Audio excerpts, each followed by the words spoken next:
All right, thank you. Call this meeting to order. Welcome, everybody. This is meeting number 5 of the Infrastructure Committee meeting. I'm Councillor William Riley. I'll be the chair of tonight's meeting. Before we kind of roll into things, this is our first meeting back since our regional chair, Jim Bradley's passed away. So I'm going to ask everybody in this room here to stand up. And we're going to hold a moment of silence in his honor.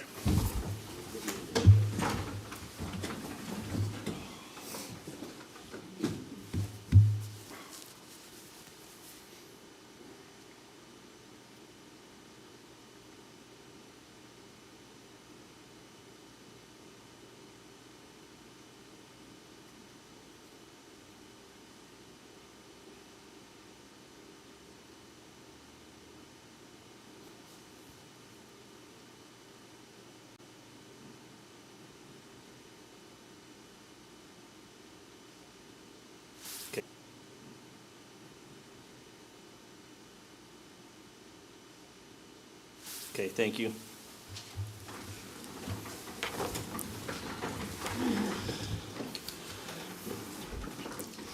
So just moving forward with tonight's agenda. Comments can be made from members of the public for a matter that is on the agenda by advising the chair during the request to address an item on the agenda section of this agenda. The public may submit written comments for matters that are on the agenda to jpaylove@westlincoln.ca before 4:30 p.m. on the day of the meeting for consideration by the committee. Comments received after 4:30 p.m. on that day of the committee meeting will be considered at the following council meeting. Comments submitted are included in the public record, and as some of you may know, this meeting is being live streamed and recorded and will be on the Township website for your review afterwards. Going to move forward to our land acknowledgement statement. The Township of West Lincoln, being part of the Niagara region, is situated on treaty land. This land is steeped in the rich history of the First Nations, such as the Hattaway-Niwak, the Haudenosaunee, and the Anishinaabe, including the Mississaugas of the Credit First Nation.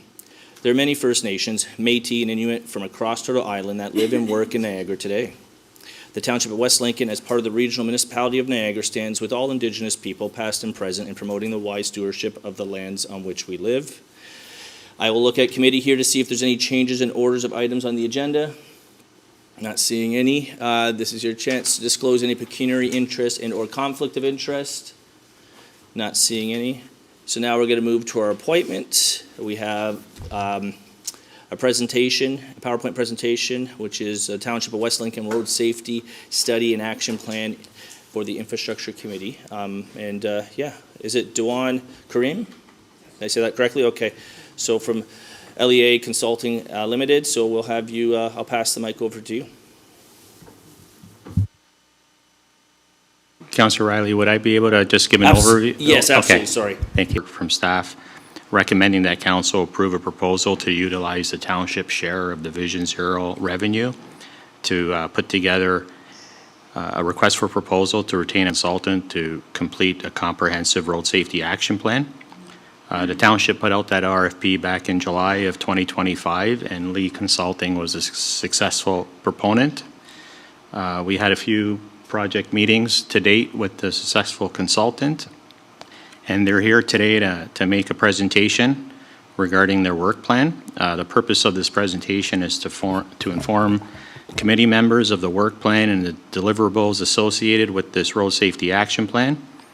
We felt that in order to successfully complete this project, it's important for council members to be well informed of what the work plan is, what the deliverables are, before any public engagement and any commencement of data collection or any commencement of any pilot projects, as well as any consultation with the community. So we wanted to get our consultant here today to present this work plan to this committee.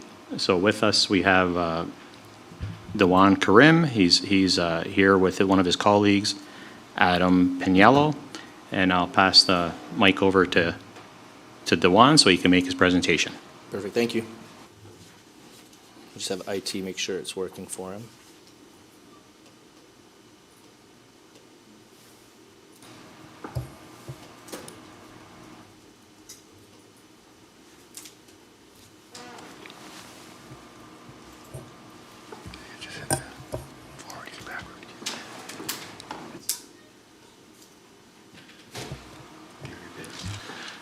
Good afternoon, Honorary Councillor and council members and the respected audience. My name is Diwan Karim. I would like to present a work plan for the road safety study and action plan that Mr. Mike explained earlier, and what we are going to do in next few months, step-by-step process, and if you have any questions, I can answer it towards the end. Before I start, I will acknowledge the land. We acknowledge that the land on which our office is situated is the traditional territories of indigenous peoples and their commitment to stewardship of the land.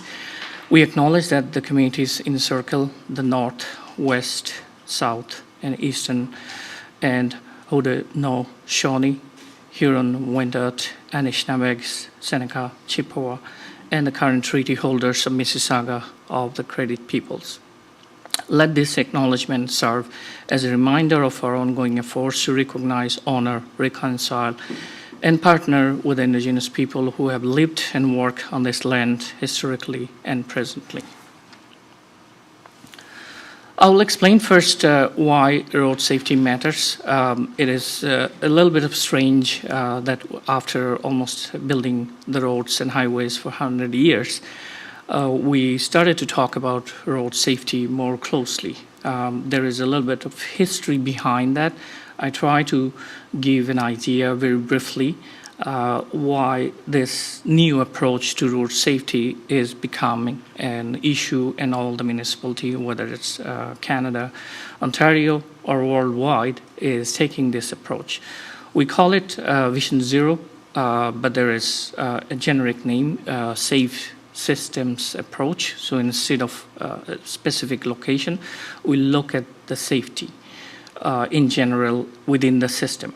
It started roughly in Netherlands in 1973. It's one of the earliest version of safe system approach that we have seen starting in Europe. Sweden followed in 1997 a nationwide adoption of road safety approach. In 2010, when United Nations recognized this process should be implemented across the world, they started a decade of road safety approach. On the right side, the circle that you're looking at, that basically explains what is the safe systems that we will be using as a principle when we'll be working on this project and action plans. So it's basically, it's a safe system, includes the safe speeds, roads, vehicles, road users, and obviously post-crash after. And it's part of the culture, which is one of the big culture that we as a human, we need to change to see the impact of road safety. And it takes time, it's a little bit of slow process, but it can be done. And just to give you a bit more details why the current or traditional road safety is different, the safe system approach that we will be using as a principle. So for example, traditionally we talk about accident risk, whereas in safe systems we try to focus and eliminate fatalities and serious injury. Safe system is not possible to remove or eliminate all the crashes. We recognize that there will be some crashes, no matter what we try. It is also about human factors in a traditional method that we try to understand what human does, whereas in new system or the safe systems, we try to understand human will make a mistake, and do we have that option to save lives through those mistakes, the recognized mistake that is very common. Instead of individual road users, we take a look at the system designs. Entire, for example, in the matters of West Lincoln, we will look at all the systems and roads that are in place in terms of transportation. Usually and traditionally we think that people don't want safety, but actually in reality people talk about safety all the time, and I'm pretty sure you have received a lot of comments and concerns from the public within the township. Traditionally, we try to say optimum numbers of fatality and serious injury is acceptable, But as we realize that nobody wants to sacrifice their own family members, so in safe systems, we try to focus on eliminating fatality and serious injury to zero. So no one should lose their lives as part of their transportation movement. So that's the big difference between the two, whereas in local safety challenges, obviously, I'm pretty sure you are aware of it. A rural area, high speed is one of the biggest issue, one of the biggest causes of crashes in the rural area, and other safety issues that we will identify through this project. In subdivision, urban subdivision areas, especially speeding is still in the top of the agenda and all the complaints and other things. But obviously in urban area, you have a lot of vulnerable users, youth, children, seniors, cyclists, a lot of special vehicles like farm vehicle, large vehicles, and other users. We also obviously reviewed Niagara Region's Vision Zero plan and the revenue sharing systems, which might change in future. We will account those changes as part of the project. The project objectives would be obviously to create a comprehensive road safety action plan. So instead of just plan or policy, it was a very smart move by the township and honorary staff to go and think about the actual action plan, which will give you a clear path forward in the next 5, 10, 20 years. What would be the items that you would be including or integrating into your common process of capital works or other changes that happen commonly. It could be also development process and so on. It will obviously include all types of road users, as I mentioned earlier, and we will be looking to provide council and staff a clear implementable roadmap towards those road safety goals that we would identify through this process. In terms of project scope, we already started collecting the data from various stakeholders, including the township that provided us the data. And it will include a review of the existing policy or the policy gaps, what are the industry and procedures, counting traffic, collision, spatial analysis like GIS, and finding a hotspot where there is an issue with safety that will help us to identify where are the priority areas. We'll start with a road safety campaign as well. In coming weeks, you will see there is a public open house will be announced roughly in the end of November for education and awareness, which is always the first part of the road safety process and projects. As I mentioned, urban areas, the speed reduction pilot, special 40-kilometer kind of speed limits that now it's allowed under the new Highway Traffic Act, and other safety measures. In the rural areas, obviously it's a lot more larger area, and especially in West Lincoln, the geographic-wise, there will be a pilot project. We will select several pilot projects, at least 3 of them, with a combination of signage, markings, and speed reduction, lighting, other types of measures like share the road, and road safety measures dedicated to rural safety and conditions. And finally, we will obviously talk about the infrastructures and design standards, how this type of recommendation could be implemented. Is it a toolbox, a traffic calming, future capital projects? The engineering standards may have to change. For example, new development, capital renewal projects, and so on. In terms of work plan and deliveries, the project is divided in 2 years. The first year, roughly, we just started recently, including this presentation to the Honorary Council to endorse the work plan. As I mentioned before, we will start next step as a public engagement, which includes already a stakeholder consultation, including the Niagara region.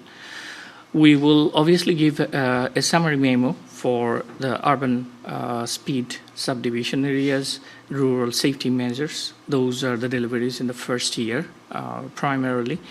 The second year, obviously, we will take it back all together and create a comprehensive draft road safety action plan, which will be presented to this Council and Infrastructure Committee, obviously, next year at some point after the spring. In the fall, road in terms of the final road safety adopted will be adopted, obviously, out through your comments, which will address it through the draft presentation. And obviously, we'll come back to you, to this committee or council, for the final presentation in this year 2. Rough timeline and the phase of these projects are roughly described here. So as we mentioned, in the Halloween week, we will work with the town staff and others to launch the project and inform the public that what will be the project about, what are the steps, and so on. As I mentioned, we will collect the data and continue the public engagement, especially in November of this year, that we will collect initial information and feedback from the publics as well as other members, including this honorary council and committee. We will obviously, as I mentioned, that we will do and select some of the locations in urban and rural area, the pilot projects in the next spring. By the time we'll have an idea where those projects would be most effective to see the changes through the pilot projects. And as I mentioned, the last 2 steps would be towards the next year, fall and winter of 2026 is the draft plan and the final plan. So that's roughly the roadmap, which will include the phased implementation. As we mentioned, it could be 5 years, it could be 10 years, or if it is longer, we will come up with those plans, implementation plan as well. In terms of public engagements, we will deploy several types of methods, including surveys that will be enrolled very soon before the public open houses in November. We will obviously invite the local committee members to the meetings and the technical committee and other committee members that could be a representative from the community will participate into this stakeholder consultation. We will identify the local locations for posters with a QR code, which is one of the common issue that not all the community is reached. So this is a new type of technology that we will use to reach out as many as settlement areas across the township. There could be a pop-up and including an online tools that we will distribute through the town staff, through several locations like community centers, library, and so on. We'll also obviously target specific and most sensitive engagement parties, for example, schools, senior centers, and youth and farmers, to understand their campaign concerns and needs, and to include those things into the road safety plan. The goal would be, obviously, we hear from the community in all across the levels and decide and take those decisions and concerns and comments into the plan to reflect the local conditions and concerns that needed to be included into the implementation process. Council's support will be vital to address the public safety concern and issues. We already received a number of concern or complaints from last 10 years. We are looking at those complaints and locations and what are the issues that has been raised already, or through the public consultation, we will see probably more in terms of concerns and issues will be raised through this project. In terms of implementation, as I indicated earlier, funding is always everybody's mind. Where will be the funding coming from? General revenue, or is it dedicated revenue and sources? There are some other types of federal and provincial grant is available. Some other city is applying those grants to implement for those recommendations and road improvements. as a separate or sometimes part of the capital or operating cost forecast. So it could be implemented through an integrated process through the capital and operating cost that you normally do every year, a 5-year plan or every yearly plan. Safety programs, how many staffs is needed, resources needed, would be part of our, obviously, second-year plan when we come up with the draft implementation plan in front of you.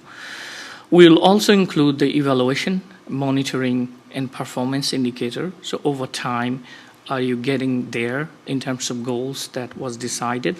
How far and close to your goals and so on, the performance indicator and KPIs and various monitoring system that will keep track of this project in future.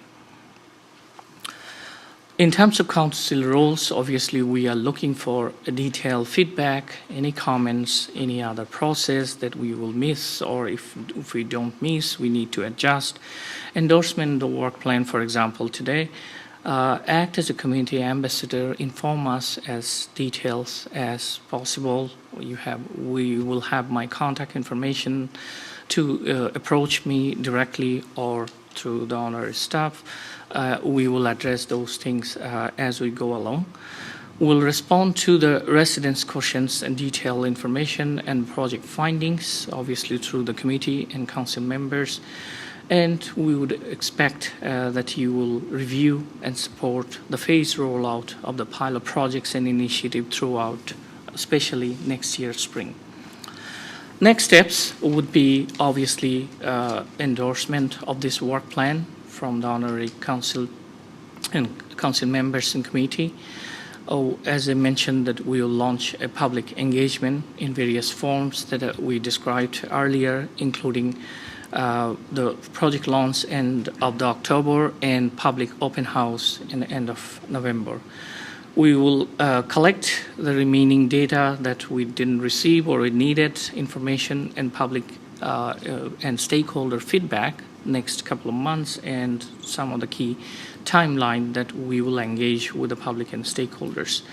We will perform safety assessments and share the preliminary findings and initial directions as part of the year one. In the beginning of spring, we will have the plan for pilot projects and implementation, both in urban and rural areas. And as I mentioned, after the first year, we'll come back to you the draft recommended improvements and implementation process. And obviously, we'll come back to you the future updates back to this infrastructure committee or council. And I believe that's all. If you have any questions or any comments, I can address now or anytime. Excellent, thank you. Yeah, I appreciate the presentation there, and I just have to mention briefly, I know in 2018 when I first ran for office, one of the reasons was to improve our road safety, and it's taken almost 6-7 years, but we finally have a plan in place, and we look forward to seeing it work through its final stages. So thank you for creating a presentation here, and we look forward to working with you at the time being. I think for members of the committee here, since this is going to come up under staff reports, unless there's something super urgent you need clarity on, do you want to wait to address any questions during that point when we can put it on the table? I think that probably makes the most sense here. Director? There is no staff. Oh, you're right. I just assumed it was. All right, so this would be our chance to speak to it. So Councillor Chichek, you look like you're itching to put your hand up there. We're so used to having to receive this, but that's, I guess that's more of a I public was meeting. because I didn't see reports. Yeah, no. It's okay. I do, Madam Mr. Chair. And I guess the question I would have is, this is a very, thank you for this report. It's an overview of how this would be implemented, and I appreciate the depth to which the community and the and council and the public will be asked as to what it is they feel their needs are. My concern is that with the loss of the main funding source from the photo radar, which actually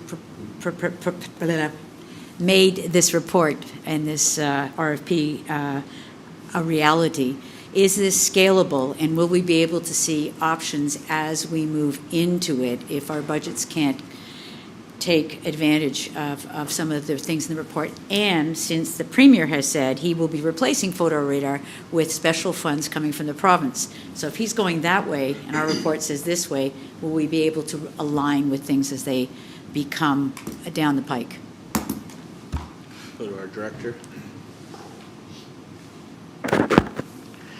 Yeah, through the chair to Councillor Chichuk. Yeah, those are, thanks for mentioning all those moving parts. We have discussed that in a couple of our project team meetings, and we're mindful that, potential Regions Vision Zero could go away one day. And we're mindful that there could be some provincial funding. So we're going to keep our eye out on what that looks like. We're going to develop some kind of implementation strategy that aligns with whatever revenue or funding streams are out there. And if we have to revisit the implementation plan on a yearly basis or every couple years or 3 years, we will do that. You probably heard me say this a bunch of times, but I think this is a very key step to at least getting our road safety kind of shovel ready, so that when there are funding opportunities, if there is and we have to apply for it, at least we'll have the necessary background and implementation done. And I think it'll just solidify opportunities for us to get funding in the future if the revenue from Vision Zero goes away. Mr. Chair, just to follow up, yes, I listen, don't for an instant think that I don't want to have a plan for road safety. We're becoming a thoroughfare regardless of what route, since people are avoiding the highways with their multiplicity of construction. But we do need to have plans, but I'd like to see us take advantage of everything that the province is going to have to offer if we're not going to have photo radar. So. Yeah, go ahead, Mr. Director. Yeah, through the chair, one more thing to add, and Dewan probably mentioned in his presentation, like we are expected to grow, so I think this is a very good opportunity for us to review our engineering standards, and when new subdivisions get built, then our standards will kind of dictate what the developer should be building to make our roads safer. So I think the timing is perfect for our community to implement a plan like this. Excellent, thank you. And just to echo Councillor Chichuk's comments and concerns, we have like a little over 800 kilometers of roads to deal with and maintain, and not just the regular maintenance there in mind, trying to provide some safety. So we certainly going to need some support from the province. So I have Mayor Ganan and then Councillor Maychak and then Councillor Bradford. Thank you, Mr. Chair. So I really applaud the public engagement portion of this. And so I don't have a question or a comment, other than perhaps just to provide you with something that you might not be aware of. And that is that Friday mornings at our community center is when many of our local seniors gather to play cards and to socialize. It would be a really good opportunity if you were looking to get input from seniors who live both in town and also in the rural areas. Many come in for that morning engagement. And the other thing that we have available that could be useful to you is an age-friendly advisory committee, a committee, again, of mainly older adults, but their mandate is to have input into things that if they're good for seniors, are good for everyone else, so to speak. And so they probably would have some other things to add to whatever engagement you're looking to do with older adults. And two opportunities to deal with youth. One is we do have Mayor's Youth Advisory Committee, who would be very happy probably to provide some input into their ideas about road safety. And as well as that, we have an agency in town called FORT, which operates near the Smithville United Church, and also there are young people there every day after school. And so it's not always easy to capture those groups that you're looking to get input from, so I just thought that I'd provide that information. Thank you. No, that's a great mention there. All right, Councillor. Yeah, through the chair, quick question to Mike. I know this plan will be holistic. Is there reaching out to regional staff as well in terms of regional roads and how that impacts the safety for everyone?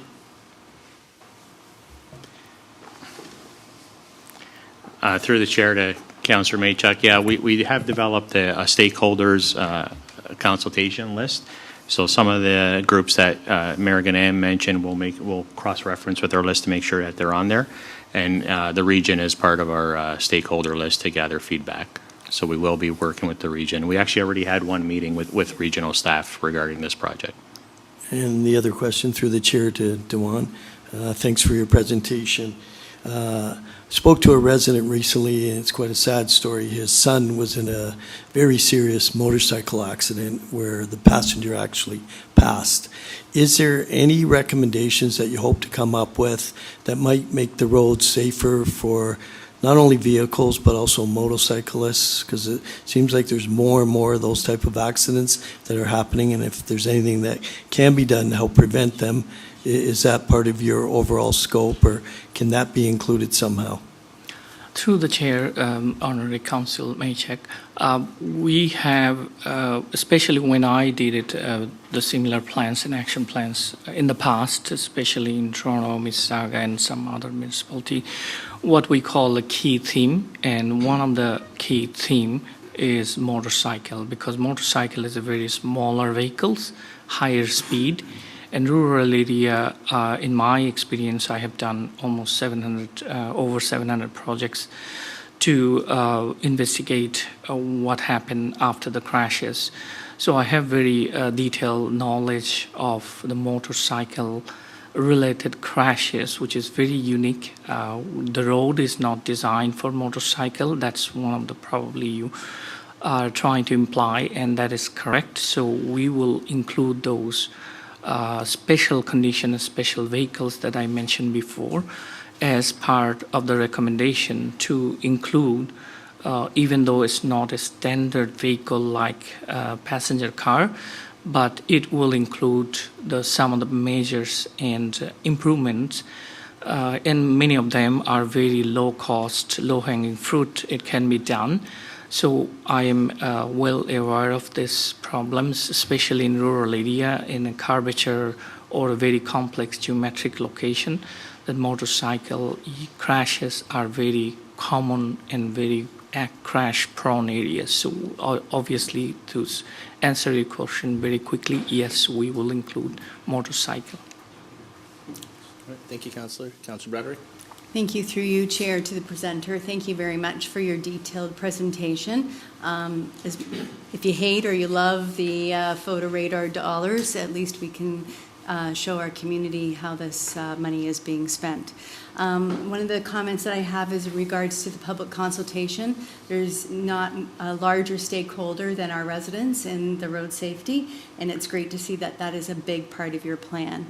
One of the questions I had for you is in regards to data or statistics that might not be available just because of lack of enforcement in regards to intoxicated drivers.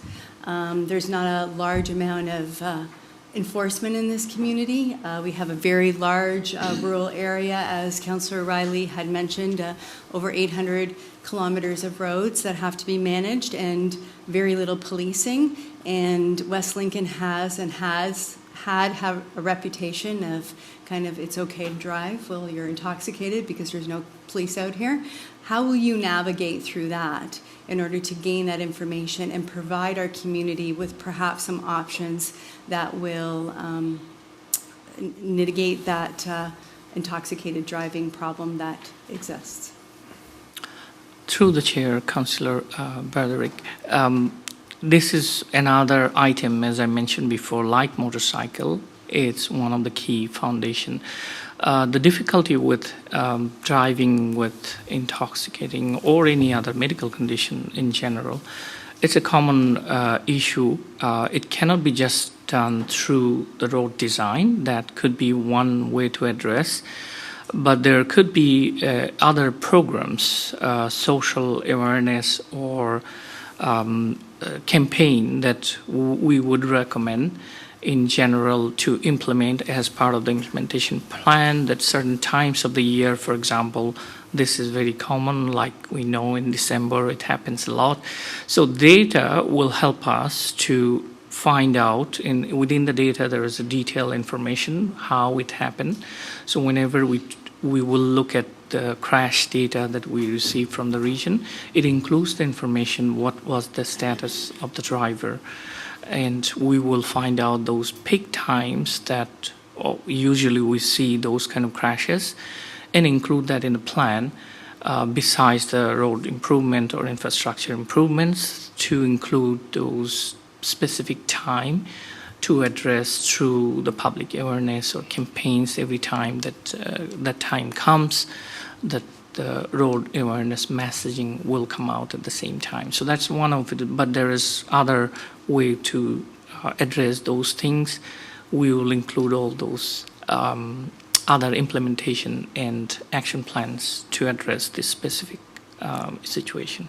I just, through you, Chair, I just don't want it to get missed because I'm not sure if it's a true representation in the data that you'll be able to collect. So I think it's important for it to be on the mindset of those that are designing the plan.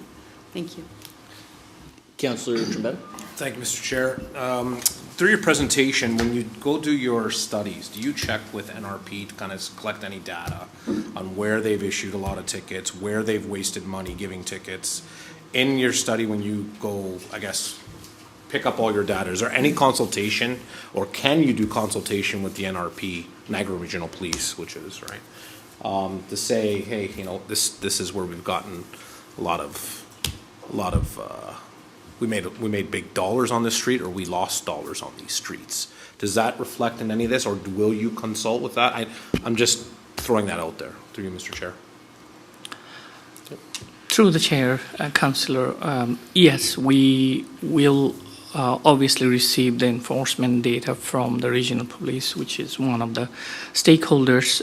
We have the first meeting with the region's department, and the next meeting with the stakeholders will include the regional Niagara Region Police.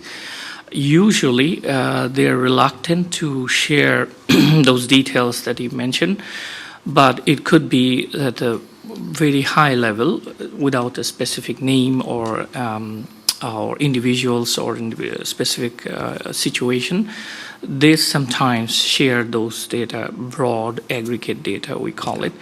That would give us an idea where exactly those ticketing was obviously distributed and why it was distributed and so on. So as part of the crashes, sometimes we get that information, what was the charges during the crash and who was charged. But as part of the regional police database, we will request the Niagara Region Police to disclose at least an aggregate data so we can have better ideas, especially within the township or transition from region to the township roads where those tickets or any other charges were late in the past. Okay, perfect. Thank you, Mr. Chair.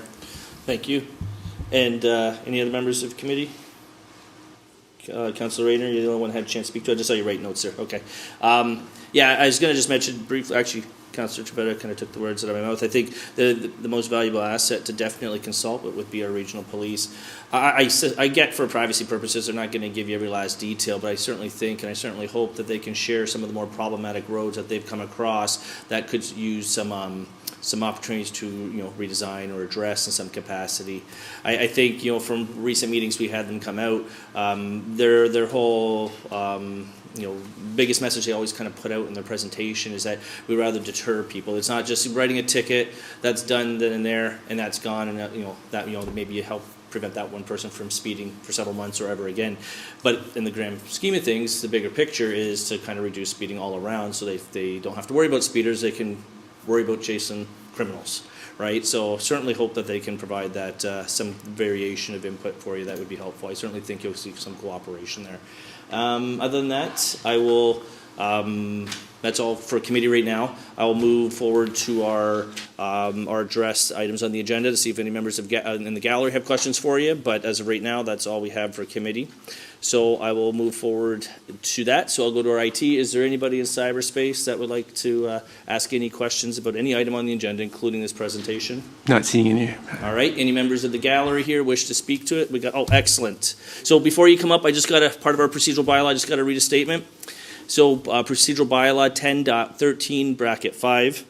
General rules, 1 hour in total shall be allocated for this section of the agenda, and each individual person will be provided with 5 minutes to address some issue or their issue and a response may be provided on a matter or it may just be referred back to staff. So at this point, I'm going to ask you to come on up. You're going to state your name and your address, and then the mic's yours for 5 minutes.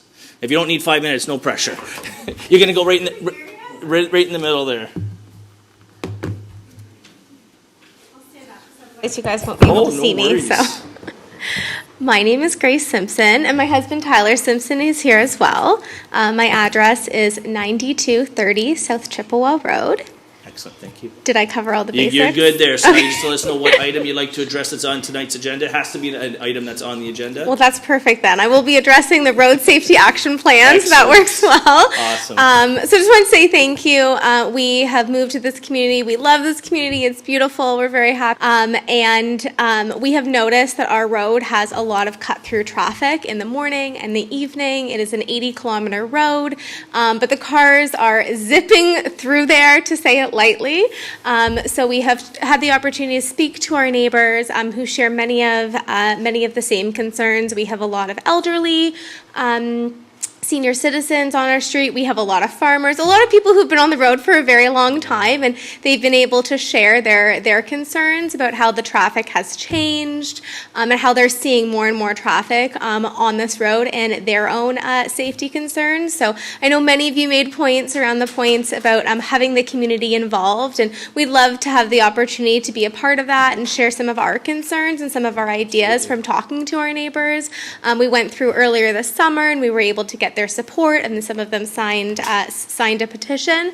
So I think our street has a lot of support for this project, and we would love to help provide them with those updates as well, so that they feel really comfortable that the township is taking action and that we can see some change going forward. We know that this is a lengthy process in terms of collecting that data. Some data's already been collected on our street, which is wonderful, but we just really want to say that we're happy the township is doing this, and we're really interested in being a part of that and helping to represent what we're seeing going on within our street. Excellent. Well, thank you very much. As you heard, they're going to be taking some public feedback in the near Yes. future. So make a point, if you haven't already, make sure to leave your email and your I contact. did, Okay, yes. you did on I that? did, Excellent. So yes. that way you can be informed. And yeah, thank you, Grace. Perfect. Well, thank you for the opportunity. I appreciate it. No problem. Thank you. I know we had a few people who just came at the last minute there. If there's any item on the agenda here that you'd like to talk about, this is your chance to come up and address any item on the agenda. Otherwise, that moment will pass. So I'll give you guys a quick minute here. I'll go back to IT to see if we have any new. Not seeing any. This is on the infrastructure committee. There is another meeting happening afterwards, so just to clarify. All right, so that being the case, I don't see anybody else. I'm going to move to communications, which there are none. That brings us to staff reports. Item IC 2425. It's an information report. O21-2025, and it's a 2025 capital completion update, and it's a recommendation that information report O21-2025 titled 2025 capital project completion update dated October 14th, 2025 be received. I get a mover and a seconder to that. I got Mary Ganan and Councillor Chichuk. And any questions or comments about this? Assuming there might be a couple, no? Director, before we go to the vote, is there anything you'd like to speak to this item?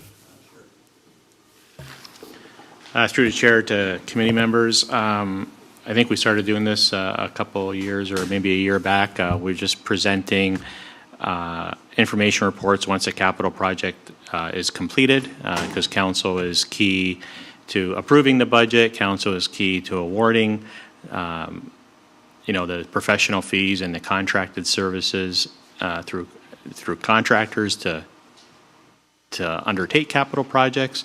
So this report is basically just an information report to council and committee to let you know that these two projects, the water main replacement and road resurfacing of Barbara Street, Killing Street, Brooks Circle, is now complete. It's in its one-year maintenance period, as well as the Silverdale Road rehabilitation is now complete, and that project is also in its one-year maintenance period. So that's the purpose of this report. Thank you. And I will mention, I know something you started not too many years ago was showing us the before and after photos, and you certainly seem to get nicer days for the after photos as far as the beautiful blue sky and clouds, but it really makes a huge difference when people can see where their hard-earned tax dollars are being spent and the difference it's making. So, all right, at this point, I'm just going to go to our deputy clerk to call the question there.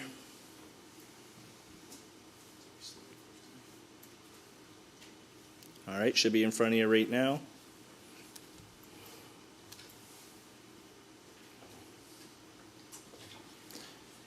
And that carries unanimously. Excellent. So that brings us to other business. Any members of committee wish to address other business right now? We do have another meeting right after, but just go around here. Not seeing any. So any items of new business? Not seeing any. Confidential matters, there are none. Which doesn't require, I guess, Section 12 here. So at this point, I will adjourn this meeting at the hour of 6:16. And hang tight. We'll be back with our Growth and Sustainability Committee meeting.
Good evening, ladies and gentlemen, and welcome to tonight's meeting of Planning, and I can never remember the name of this committee, Growth and Sustainability.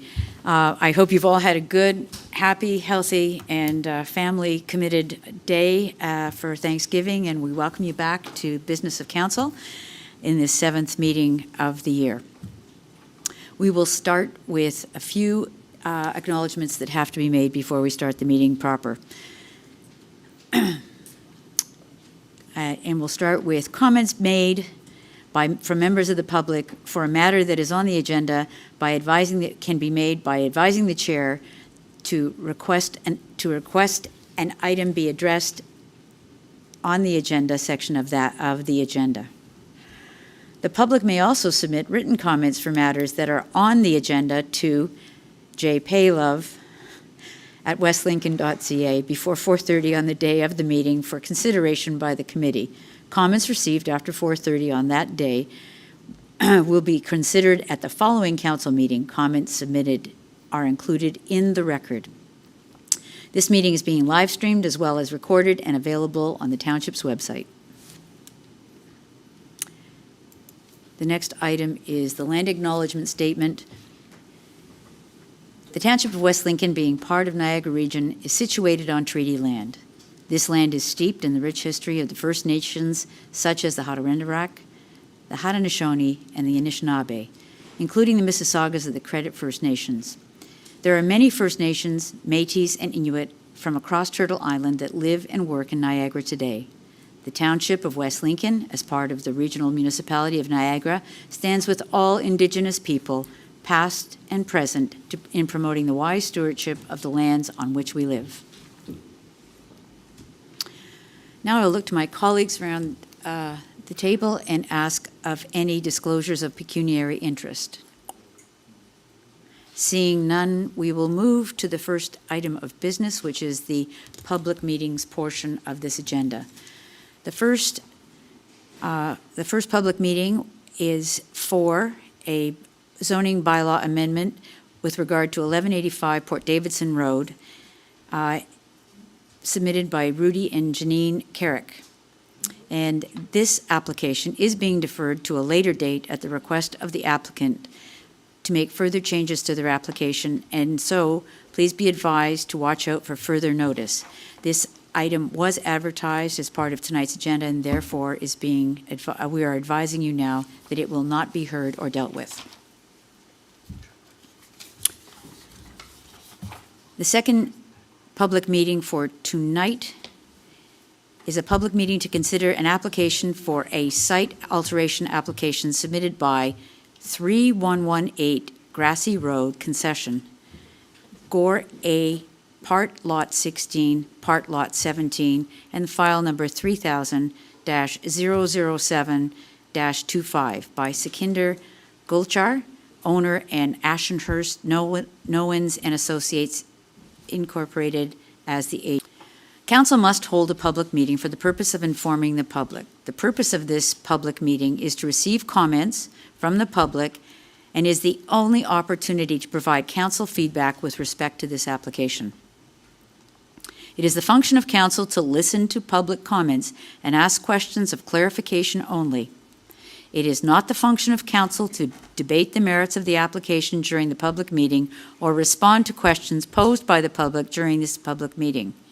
Should the public have any questions on the application, please contact planning staff and they will provide any information being requested. Please be aware that council debate of this application will occur at a subsequent meeting with an accompanying recommendation report regarding the proposed site alteration permit.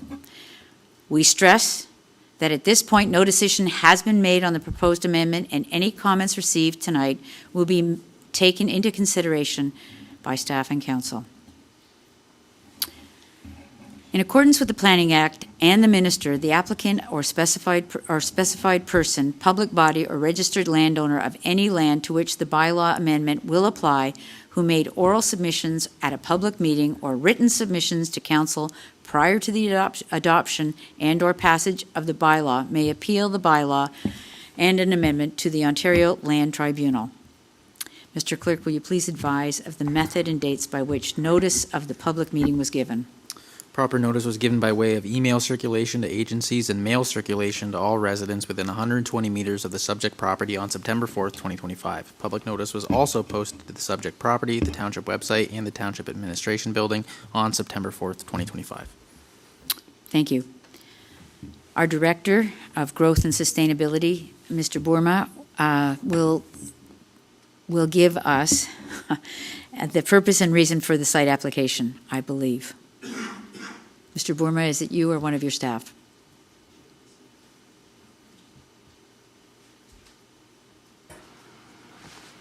Sorry, through you, which application are we on? As my agenda has a different order of applications, so just You confirming. know, you're probably right, but this is the one that was there. So this is 3118 Grassy Road, which is item 3. No, item 1 was deferred. That is 1185 Port Davidson Road, Rudy and Janine Carrick. It is for 4.2 should be 1538. 1538 Regional Road, yes, but this was the one. I apologize, they were in a different order, so we are now on item 4.3, 3118 Grassy Road.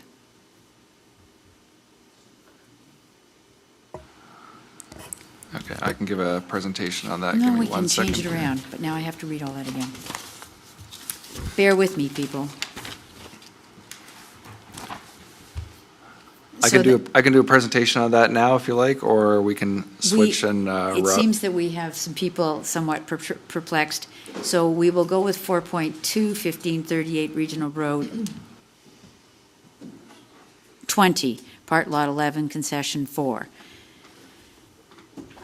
And this is a public meeting to consider an application for zoning bylaw amendment. It is for 1538 Regional Road 20, Part Lot 11, Concession 4. Jeremy Brown, Niagara Planning Consultants are the agent for file number 1601-009-25.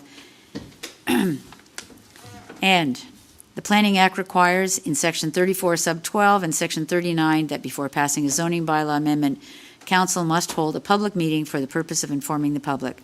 The purpose of this public meeting is to receive comments from the public and is the only opportunity to provide council feedback with respect to the application. It is the function of council to listen to public comments and ask questions of clarification only. It is not the function of council to debate the merits of the application during the public meeting or respond to questions proposed by the public during this public meeting. Should the public have any questions on the application, please contact planning staff and they will provide any information being requested. Please be aware that council debate of the application will occur at a subsequent meeting with an accompanying recommendation report regarding the proposed zoning bylaw amendment. We stress that at this point, no decision has been made on the proposed amendment and any comments received will be taken into consideration by council. In accordance with the Planning Act and the minister, the applicant or specified person, public body or registered landowner of any land to which the bylaw amendment will apply, who made oral submissions at a public meeting or written submissions to council prior to the adoption and or passage of the bylaw may appeal the bylaw amendment to the Ontario Land Tribunal. Mr. Clerk, with regard to item 4.2 regarding 1538 Regional Road 20, please provide us with the information with regard to the circulation. Proper notice was given by way of email circulation to agencies and mail circulation to all residents within 120 meters of the subject property on September 10th, 2025. Public notice was also posted to the subject property and the Township website and the Township Administration Building on September 10th, 2025. Thank you. I understand that it is our senior planner, Robin Shugan, that will be giving us the purpose and reason for the proposed zoning bylaw amendment.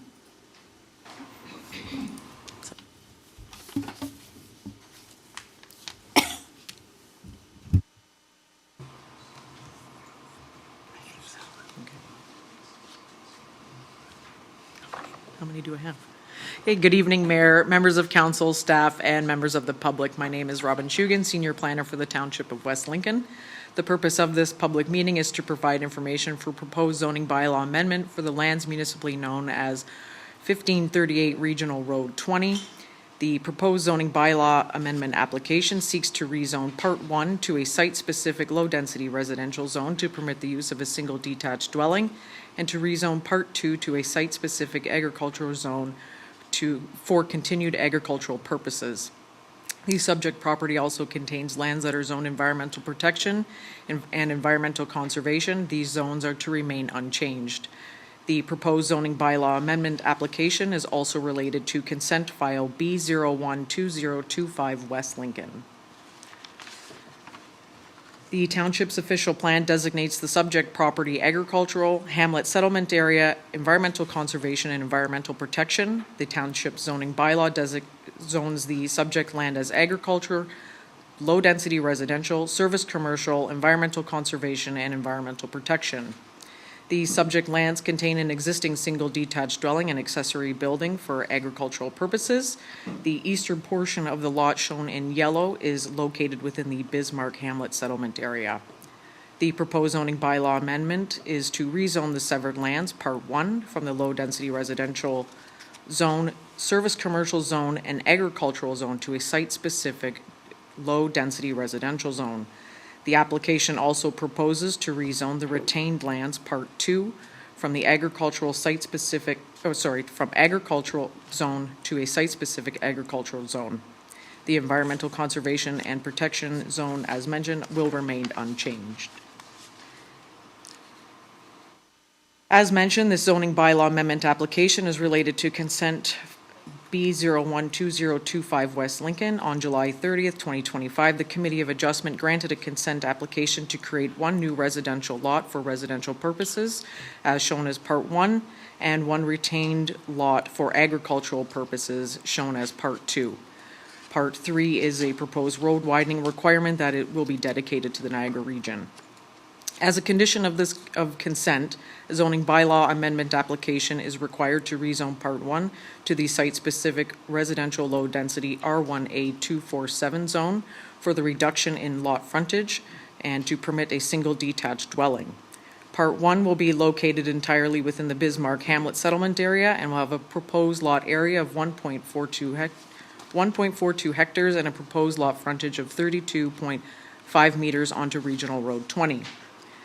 Part 2 is located outside the Bismarck Hamlet settlement area and is proposed to be rezoned to the site-specific agricultural 248 zone for the reduction in lot area. The subject lands have Part 2 have an approximate lot frontage of 150.78 meters onto Regional Road 20 and a proposed lot area of 27.58 hectares. Part 2 will maintain the existing dwelling and accessory structure for agricultural purposes. Here we have a chart of the proposed site-specific amendments. The R1A zone requires a minimum lot frontage of 45 meters. The proposed R1A 247 zone proposes a lot frontage of 32.5 meters. All other setbacks of the R1A zone will be maintained. It is not anticipated that the proposed reduction in lot frontage will negatively impact the functionality of the lot and will provide sufficient lot area for a building envelope, parking, drainage, and private amenity space. Part 2 will be rezoned to the site-specific agricultural 248 zone for the reduction in lot area. The agricultural zone requires a minimum lot area of 40 hectares. Currently, the subject lot has a lot area of 29 hectares and is considered an existing lot of record. The granted consent application further reduces the lot area to 27.6 hectares. The reduction in lot area will not negatively impact agricultural activity and will continue to maintain and preserve agricultural lands. All other agricultural setbacks will be maintained. The notice of public meeting was circulated to property owners within a 120-meter radius of the subject property and to internal and external agencies. Comments were received at the time of the consent application, and no additional comments were received from the public or agencies at this time. The proposed zoning bylaw amendment application encourages rural residential infill development, providing additional housing within the Bismarck settlement area while maintaining and preserving prime agricultural lands. This concludes staff's presentation, and I am available for any questions. Thank you. Thank you. At this point, does the committee have any questions? Sorry about that. At this point, Do members of the committee have any questions of clarification for administration? Councillor Rayner. Madam Chair, to Robin, you mentioned that purpose is to retain agricultural land, and yet you're reducing the 29 hectares of available agricultural land, 27.6, but you say you're maintaining the agricultural land, but you're not maintaining the agricultural land, you're reducing the agricultural land. I don't quite follow how you can preserve something by taking something away of the something you're supposed to be preserving.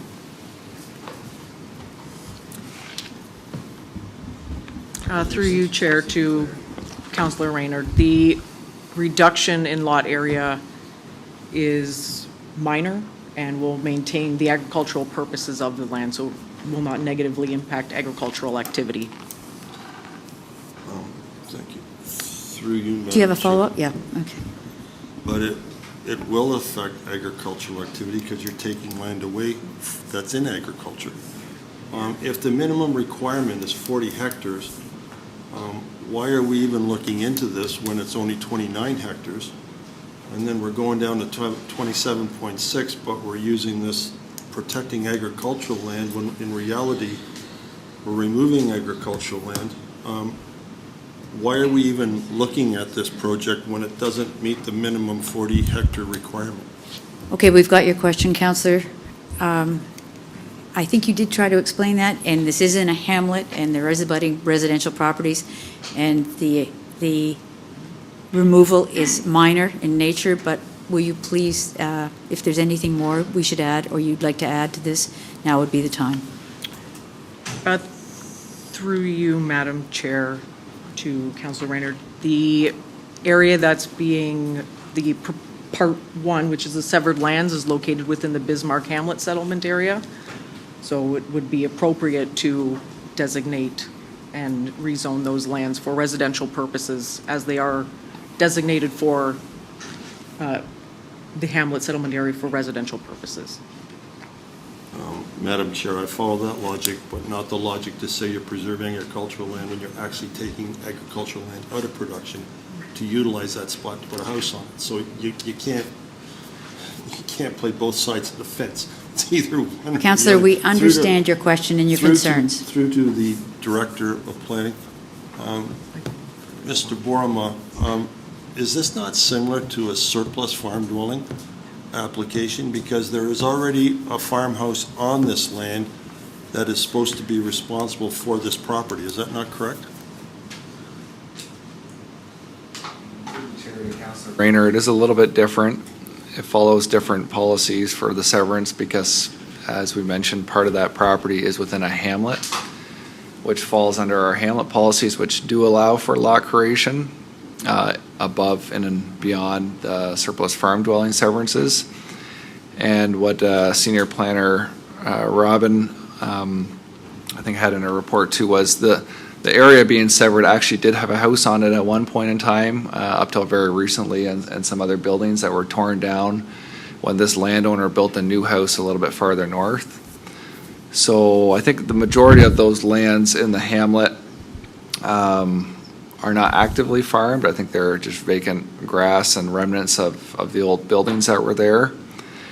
And I should say part of this was also added to the hamlet back in 2022. And part of the reason why this little area was squared off was to, if ever in the future, some of the adjacent properties, such as the old flat top, and there's a smaller house beside that, they're on very undersized parcels. And if ever in the future they needed to have a little bit more space, this is a possibility where they could potentially acquire some land from what was added to the hamlet to try to get everything closer to 1 acre, which is our standard minimum for private services. So I guess just going back to your question, it is a little bit different than a surplus farm dwelling severance. However, the discussion about the zoning with the minimum agricultural piece is pretty similar in that a lot of our surplus farm resident severances end up resulting in deficient agricultural properties, deficient in terms of what our zoning bylaw requires. And I guess my last point is the property was obviously deficient beforehand and is only becoming slightly more deficient through this severance, so. Thank you, Mr. Borma. One more question, Madam Chair, if I may, to the director. Is this severance not, maybe I heard it wrong, was it 1.4 hectare? That's the correct number. And the reason why it's a little bit larger is because the frontage is so small. I think there's only, there's 32 and a half meters of frontage. So where there would be a potential to actually make multiple lots based on lot area, the frontage, the applicant and staff agreed that it seemed a little bit too small to try to cut that in half and have 15-meter frontages here. And in addition, it also, with that lot size, allows, if ever in the future there were agreements in place with those adjacent landowners to increase their lot sizes, that avenue would be available down the road as well. Thank you, Mr. Borma. Okay. Are there any other questions with regard to clarification of questions to our staff? Sorry, members of council? Seeing none, is the applicant or an authorized agent present to speak to this application? Sir, if you'll come forward, there's a speaker or presenter's position. Please state your name right there. Yeah. Okay. If you could state your name and the company you represent, unless you are the owner. Hi, my name is Jeremy Brown. I'm the applicant from Niagara Planning Consultants. I'm representative of the owner. Thank you, sir. Did you have comments you wish to make to this committee? I'm only here to answer any questions that may come up, so I don't have any other additional comments.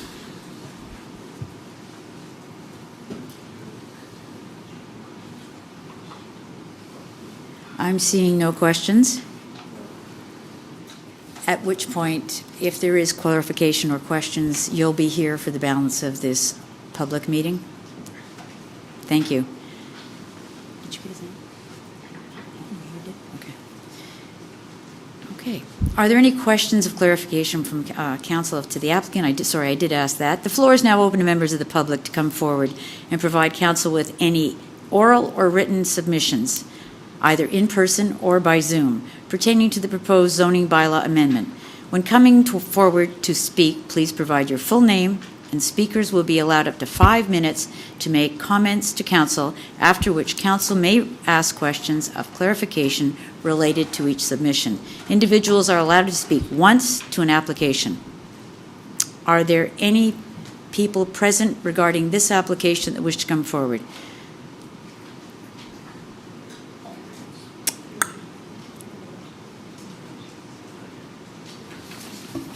This is with regard to item 2, which is 1538 Region Road 20. If there is no one there, then Kevin, is there anyone online that wishes to speak at this time? Not seeing any, Madam Chair. Thank you. Is there anyone online? I already just asked that. Does council have any questions of clarification further now that we've gone past the presenter's position? Councillor Rayner, were you looking to ask questions of someone specific? Through to the Director of Planning. That 1.4 hectare, there's 2.47 acres in a hectare. I can give you the other decimal places, but we don't need it. That means that this is over 3 acres in size. Is that not correct? Through the chair, you're probably better at math than I am on that, but around 2.5 acres to the hectare. But essentially, they are severing off whatever's in the hamlet, so that severance line follows the hamlet boundary. So there'll be nothing, so that's just what ended up being the size of the property once they followed the hamlet line. Because normally 3 million Madam Chair, you normally like to keep severances at 1 acre, correct? For severances in Hamlet, our policy is a minimum lot area of 1 hectare. But if they do a hydrogeological study, they can go down to 1 acre or 0.4 hectares. So in this case, since they were over the 1 hectare, they didn't have to do a hydrogeological study. Most often, we do prefer lots closer to 1 acre because it's a more efficient use of land in our hamlets. And one last question, Madam Chair, through the Director. Is there anything stopping this in the future from severing again, or is this the last one, the one-off, and we're not going to do it again? Through the chair, there's always a possibility for a future severance with that lot size. Like I mentioned, there could be boundary adjustments if ever that fell into place with some of those other landowners who wanted a little bit larger property that are currently under 1 acre. They've not proposed any at this time, any additional lots, mainly because of that frontage issue of only having 35 meters of frontage. Thank you, thank you. Councillor Riley. Thank you, Madam Chair. Through you to our Director, is it possible to bring up on the screen, I think it's image 2. Is it A number 2 on my sheet here? It shows the whole land and it has part 1 and 3 there. So if we can go to the black and white version, a little bit closer. Yeah, that one works too, whatever you just passed. Just go back one. All right, so my question to you is, I'm trying to understand part 3 here, and I won't spend too much time on this. I'm just trying to get an idea, like, this is going to be allocated to the region at some point, and is the idea that at some point this is going to be a roundabout? Because it's such a weird shaped piece of property, I can't imagine them being able to do much with a road there. Through the chair to Councillor Riley, so the region originally came to us with a road widening of, I believe it was over 9 meters in this instance. We asked them to have a look at that again, and it ended up being closer to 3 meters, I believe, the road widening. I don't believe at this time they have any physical improvements. It's just in order to acquire land that within their official plan they say for Highway 20 they want a certain width. I believe it's 35 meters. And so it's just to acquire that land that down the road, if they ever did need to do improvements such as like a sanitary sewer or curbs and sidewalk here, that they have the room to do so. So I haven't heard of any roundabouts or anything like that, but if that were the case, they would have to go through an environmental assessment to do something like that. Thank you. Thank you. Are there any other members of committee wishing to make any final questions or clarification? Seeing none. Please be advised that a recommendation report will be brought to a future committee meeting whereby council will debate the merits of this application. No decision will be made this evening to allow administration time to review comments received during this public meeting and provide final recommendations to council being considered by the committee this evening. This public meeting with respect to zoning bylaw amendment is concluded at 7:01. Now, in my haste to want to go to 311 Grassy, I do apologize for that earlier slip to the third application. This is now a public meeting with regard to 311 Grassy Road Concession Gore A, Part Lot 16, Part Lot 17, file number 3000-007-25. Sekinder Gulchar, owner, and Ashenhurst Nowens and Associates agents. Council must hold a public meeting for the purpose of informing the public. The purpose of this meeting is to receive comments from the public and is the only opportunity to provide council feedback with respect to the application. It is the function of council to listen to public comments and ask questions of clarification only. It is not the function of council to debate the merits of the application during the public meeting or respond to questions posed by the public during this public meeting. Should the public have any questions on the application, please contact planning staff and they will provide any information being requested. Please be aware that council debate of this application will occur at a subsequent meeting with an accompanying recommendation report regarding the proposed site alteration permit. We stress that at this point, no decision has been made on the proposed amendment, and any comments received will be taken into consideration by council. In accordance with the Planning Act and the Minister, the applicant or specified person, public body, or registered landowner of any land to which bylaw amendments will apply, who makes oral submissions at a public meeting or written submissions to council prior to the adoption and/or passage of the bylaw may appeal the bylaw amendment to the Ontario Land Tribunal. Mr. Clerk, will you please advise of the method and dates by which public notice was given? Proper notice was given by way of email circulation to agencies and mail circulation to all residents within 120 meters of the subject property on September 4th, 2025. Public notice was also posted at the subject property, the Township website, and the Township Administration Building on September 4th, 2025. Thank you, Mr. Clerk. And according to my notes here, we're looking to Mr. Boerma, the Director of Growth and Sustainability, to explain the purpose and reason for the site alteration application. Good evening, Mayor, Chair, and Committee. An application for site alteration has been resubmitted by the property owners of 3118 Grassy Road and their engineering firm Ashenhurst Newens to permit 119 loads of fill material on this property. This property, as you probably recall, is on the corner of Yonge Street and Grassy Road, where a new house is under construction. The fill that they are seeking approval of, that 119 loads, has already been brought to the property and was brought into the property in excess of their original permit back in 2024, which allowed just over 460 loads. Last year, through a report of concern submitted on the Township website, the Township staff became aware of excess soil being brought to the property, and our bylaw staff took the appropriate action.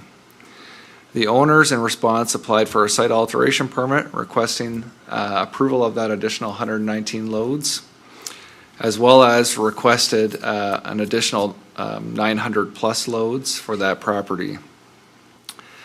Council, following staff's recommendation earlier this spring on that application, and also after hearing input from the public, denied the additional 900 plus loads, however did permit the 119 loads that are already on the property, subject to a number of conditions as outlined in the staff report from this spring. Those conditions included an increased security deposit to ensure that the roads were being protected and that the grading done on the property was to the township's satisfaction, a new site alteration agreement to ensure the same, and a new grading plan, because the grading plan that they had submitted was for that full amount of fill that was going to be brought to the property under their proposal. And we wanted to see a grading plan that showed how the 119 loads and the rest of the property would be graded to address the drainage concerns that were raised by the residents at that time. All these conditions were to be done within 10 business days of council's decision. Following council's approval, though, the applicants failed to enter into the new agreement, provide us with a new grading plan, and provide us with this increased deposit. They've stated, and we've reiterated that in the staff report, that that was because of a change in engineering firms that they were going through at the time. Township staff reached back out following that, and they've resubmitted a new application once again for that 119 loads. They are not asking for an additional 900 loads again. This is just to allow for them to retain the 119 loads that have already been brought to the site. They provided a grading plan, which was attached to the report, and they provided a new application fee as well. The applicants have retained Ashenhurst Newens as their engineering firm, who did complete that grading plan. And once again, I just want to reiterate, they're not proposing any more material be brought to the site, but that the 119 loads that have already been brought to the site in 2024 be permitted to stay. And That concludes my presentation, and the applicants and their agent are present this evening as well. Thank you, Mr. Borma. Any questions of administration of a clarification nature? Madam Mayor, and then Councillor Riley. Thank you, Madam Mayor. Madam Chair, It's okay. Just through you, a quick question about the new grading plan, and I guess I just really want to know if that plan, now that you've looked at that, is satisfactory to our staff. Through the chair to Mayor Ganan, at this time, we haven't completely gone through that grading plan. We want to hear what the public have to say, if there's also any concerns that they may have with the grading plan. And then following this, we will finish our review of the grading plan. Okay, so that's an open decision yet too. Thank you. Thank you. Thank you. Councillor Riley? Yeah, thank you, Madam Chair. I just, through you to the director, I just want to seek a little bit of clarity. So that you've said that they have reissued or made payment to the new application, but does that include the original requested security deposit? So through the chair to Councillor Riley, so they paid basically a triple fee, just to put that out there, because our fee bylaw basically states that if you've done work without approval, you have to pay double. And we also requested that they had paid double for the last application that went forward, where we only collected a single payment. So they were willing to do that. The applicants were also willing to provide us with whatever security we needed, but administration asked that that additional security only be provided if council decides in favor of the application. We'd build that into the site alteration agreement, because we didn't want to take a security deposit at this time if council decides against that, or if there's other considerations that need to be made at this time around. Perfect, appreciate that. Yeah, you don't want to put the cart before the horse. Okay, thanks. Councillor Trombetta? Thank you, Madam Chair. Madam Chair, through you to the director. Sorry, Mr. Director, you stated that the original, so I feel like I got deja vu going all over again here. You stated to us that the original conditions have not been met, and what are we, almost a year later here?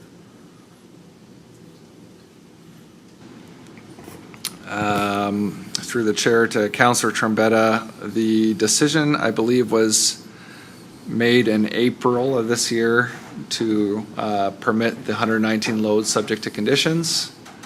And so, once again, I'm bad at math, So but whatever that. Okay, yeah. almost just about, almost a year. So none of these conditions have been met what was requested by this committee at that time, is what you're saying? So at that time, we asked that those conditions be met within 10 days. They failed to meet the 10 days. We did get a grading plan with this application, but there's no site alteration agreement for them to sign, because that only was applicable in that 10 business day window. So even if they came in and signed a new site alteration agreement today, it doesn't mean anything unless council reapproves this application. So we didn't ask for that, and we didn't ask for the security deposit, which was another condition, an additional 10,000. Through you, Madam Chair. Throughout the time, there was no security deposit at that time, correct? Wasn't there supposed to be a security deposit at that time, and there wasn't any? Correct, yes. Okay. And through you, Madam Chair, to Garrett, what's the security deposit now? Our minimum standard security deposit is 5,000, and we asked in this case that they provide us 10,000. So you have a security, so we're asking, so for tonight, we need a security deposit of 10,000. So this is pretty much for the original stuff to get completed by us, except getting a $10,000 security deposit to make sure it gets done this time. Is that correct? So right at this time, we're not asking them to provide a security. If council is so willing at a future committee date to grant approval of this application, planning staff would put a security of probably that amount, similar to last time, in the agreement for them to provide that, to give us some assurances that the grading on the property is going to be completed according to the plan. Well, that's something I think we're going to be looking for, because this has went on far, far too long, especially in my eyes. Thank you, Madam Chair. Councillor Rayner. Thank you, Madam Chair. Through to the director. I've received a lot of complaints, but it's regarding drainage, and it's because of this dirt. Is this 119 loads in any way, shape, or form going to make the situation worse than it already is with regards to neighbors' drainage? It's already there.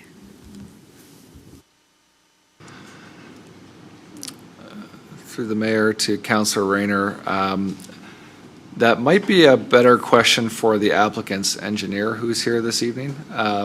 We'll look into that. We can take that back and discuss that with our engineering department.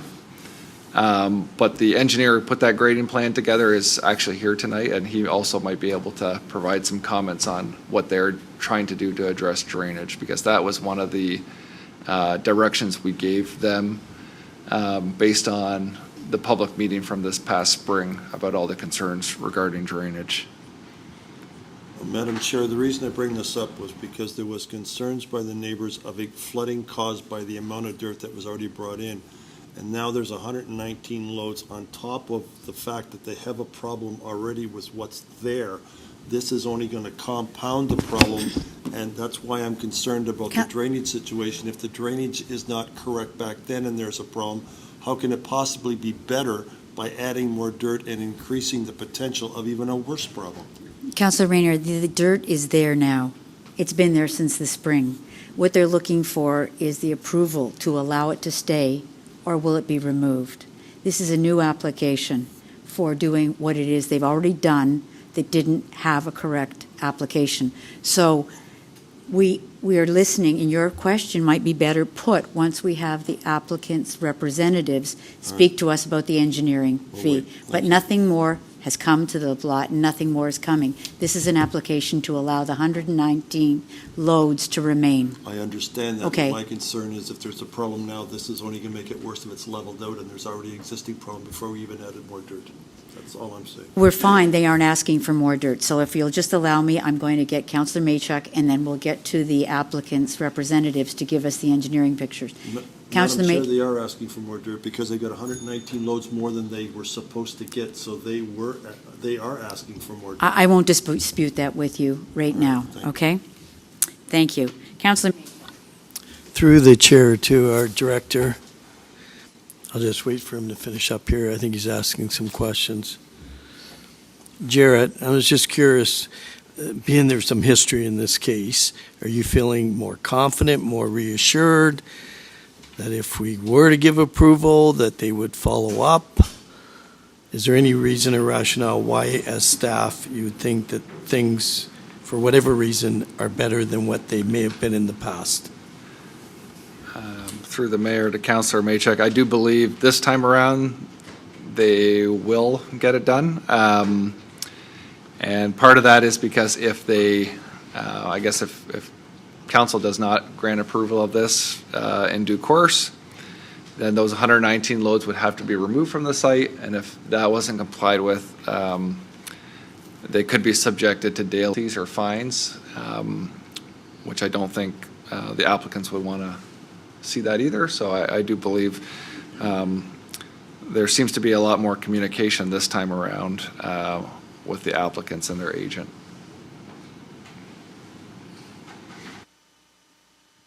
Councillor Bradwick. Thank you. Through your chair, quickly to the director.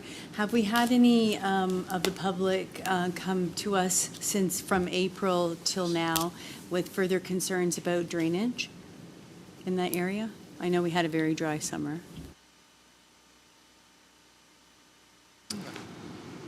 I'm not sure I can answer that off the top of my head.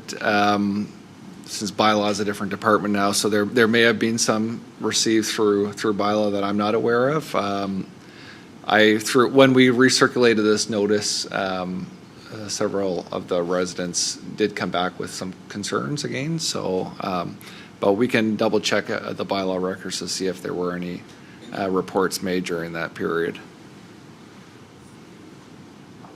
Councillor Trombetta for a second time. Very quickly, Madam Chair. There's no decision tonight through you, Madam Chair, to Garrett. This is not a decision getting made tonight. This is just to receive information from us or the new applicant and the public to this evening. Is that correct? Because I know the same after the That decision. that is I know correct. that- This is a new application. Of course, and that's why I just wanted to just reiterate, because it came out from the director, waiting for a decision, but the decision is going to be coming on a later date. I think we need to get to a place, I think the residents have had a long time waiting for this site to be cleaned up. That's affected their drainage, that's affected their way of living that we enjoy to all live in the country.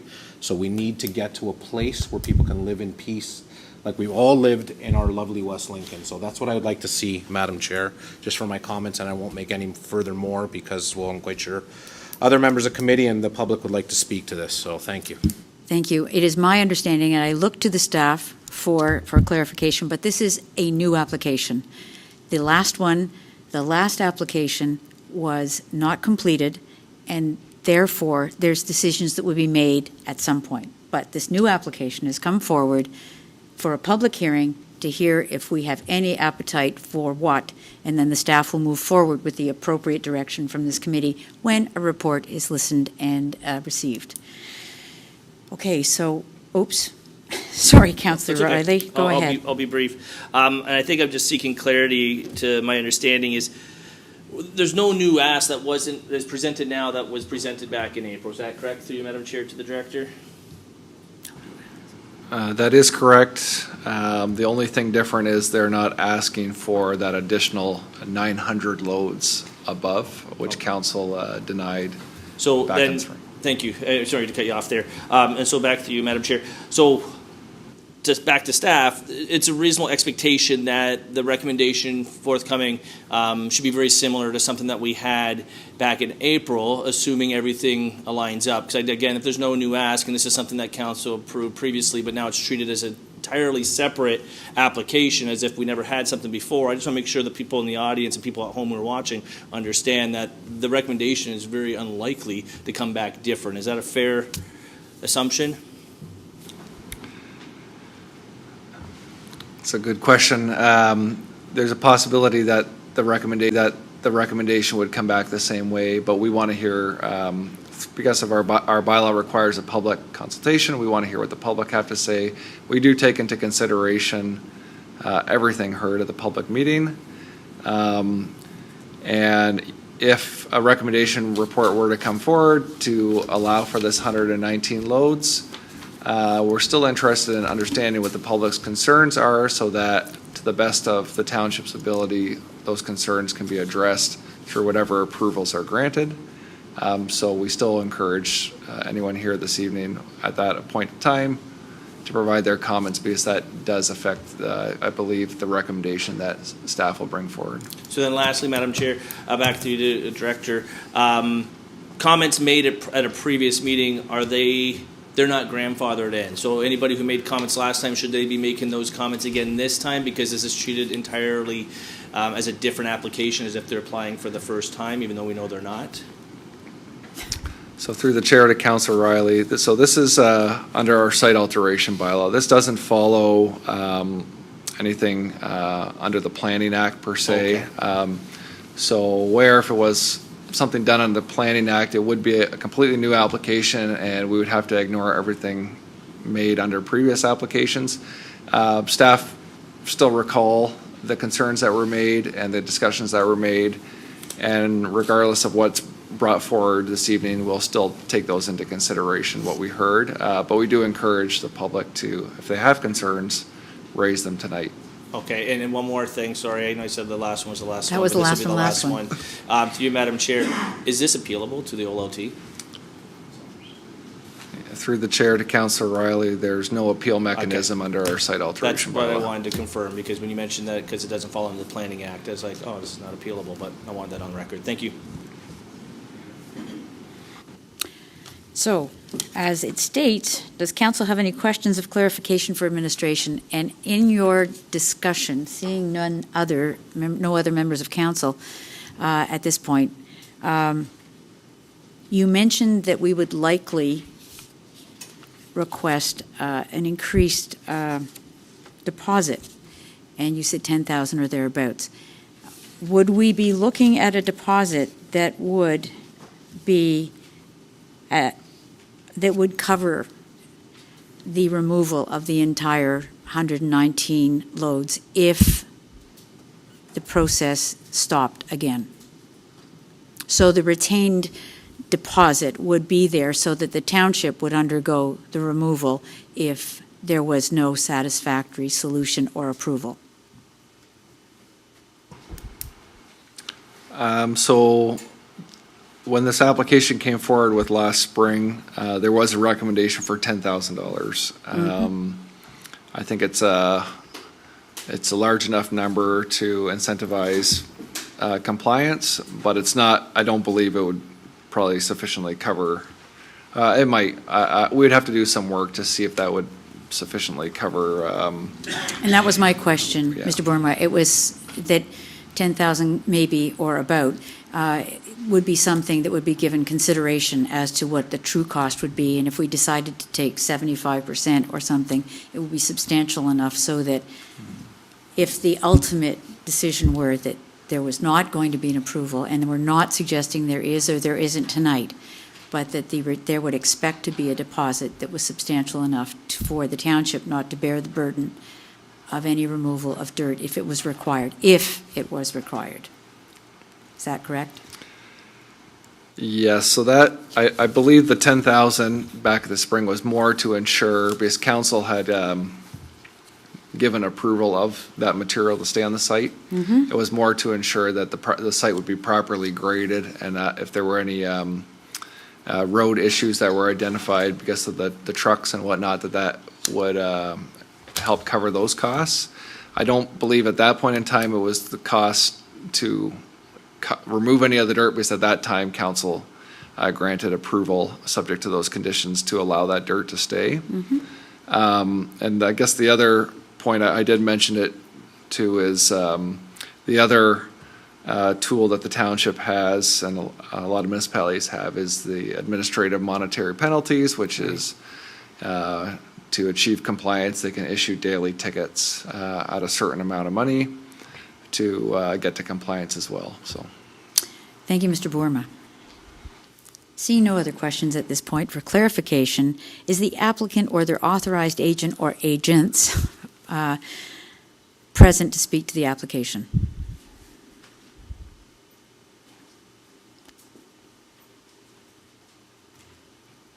Welcome, and if you'll state your name, you have 5 minutes to, sorry, you're the applicant's representative. Yes. Pl- Hello, my name's Harry Kalinzakos. I'm with Ashenhurst Newlands, agent for Sikander Gulacha and family. So this application is to, our intent was to ensure that the 119 loads that had previously been accepted or approved by council to be received and accepted again, subject to conditions. We've documented the land as is now, and we have now come up with a revised grading plan to address all comments, grading issues. We've actually increased the amount of water we're holding on the property, so we're displacing less water towards the township ditches, which are in various states of repair. And we're going to work with the town to address any and all grading issues with our grading plan.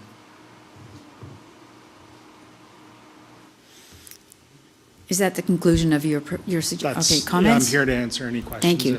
Are there any questions of clarification with regard to what you have just heard from the applicant's representative? Councillor Maychuk. Through the chair to the agent, it might be an obvious question, but why wasn't this done earlier, and why is it taking it this long and back to committee for consideration? We had to go through a full survey of the property, document what was there. We then had to finalize, then we had to go through various iterations of grading concerns. We've addressed neighbors' concerns. We've addressed town comments. So there's probably many weeks of back and forth, and we've achieved a grading plan that should suffice and answer any and most questions that, in terms of grading, we're improving the situation from pre-construction to now. we're actually holding more water on the property than we're displacing. And we have now the, let's say, proof or the calculations to show the same. Councillor Rayner. Thank you. Through to the agent. You mentioned that you'll be doing a grading to the satisfaction of all the neighbors. The neighbors are complaining now that there is a drainage problem because the situation that exists right now is not what the property was like prior to them starting construction. Will you be bringing the property standard back to the same level it was before so that you would impart no drainage issues whatsoever to all your neighbors? Yes. We're undertaking to improve the situation. Through the chair to you, improve the situation is not the same as eliminating the concern. You said you would address all issues. The neighbors don't want to hear improving. They want to hear eliminate, that the problem that has existed because of this construction will go away and not come back. And your answer was yes. Is it still yes? So I think your question has to do with improving the neighbors' properties and their drainage? No, sir. I'm Chairman, sorry. through you, their concern is that their properties were not an issue prior to the construction on this property. They want the drainage issue back to the same level it was prior to the construction when they did not have an issue. The issue with their drainage on their property has only been created because of what activity has been going on that property. If you're going to do the grading properly, then you're going to bring it back to the same level that they had prior to the construction, and they did not have a problem with drainage prior to that construction. So you will bring it back to that time where there will not be a drainage issue? So in terms of the existing drainage issue at the time of pre-construction, we have documented the property's condition through a survey, and we are going to improve the situation post-construction. That's what I've stated, and I look forward to proving it. Thank you. Madam Chair, thank you, and I'm sure so are the neighbors. Thank you. You're welcome. At this point, I'm seeing no other points of clarification from committee. Oh, Councillor Trombetta. Yeah, through you, Madam Chair. Now, I know everybody's driven by the site. The home is almost complete, but there's still a driveway to be built. There's a bunch of this other stuff. Like, in this application, is this going to be noted, like, we don't want someone to bring in trucks that is going to look like it's for something else, that it's not for something else? Where do we stand through you, Madam Chair, to our director with that? Because the home is not complete. The driveway's not complete. The landscaping's not complete. Like, where are we with the rest of the stuff?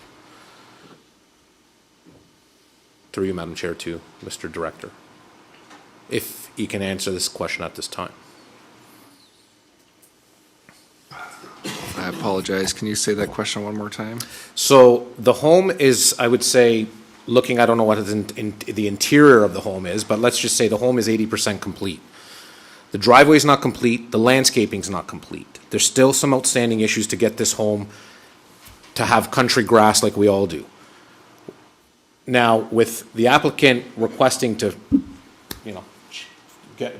mess around with the fill, get it all leveled off, or fix the grading for our neighbors to be happy, what about all the other stuff that's got to happen? The driveway, the landscaping, where are we with that stuff so the residents know that there's not extra fill coming into the site?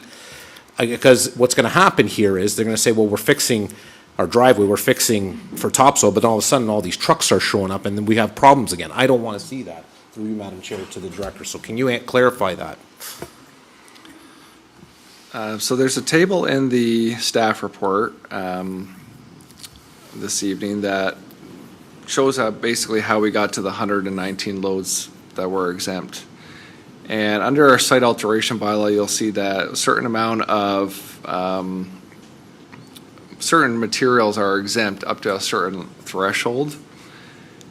They've essentially hit all of their thresholds for what they're exempt for, what they are allowed to do based on their building permit for their house, which is 50 loads, which that was always the consideration when the site alteration bylaw was put in place, that When you're building a house, you might need to import some fill for grading. You might need to import some material for the driveway.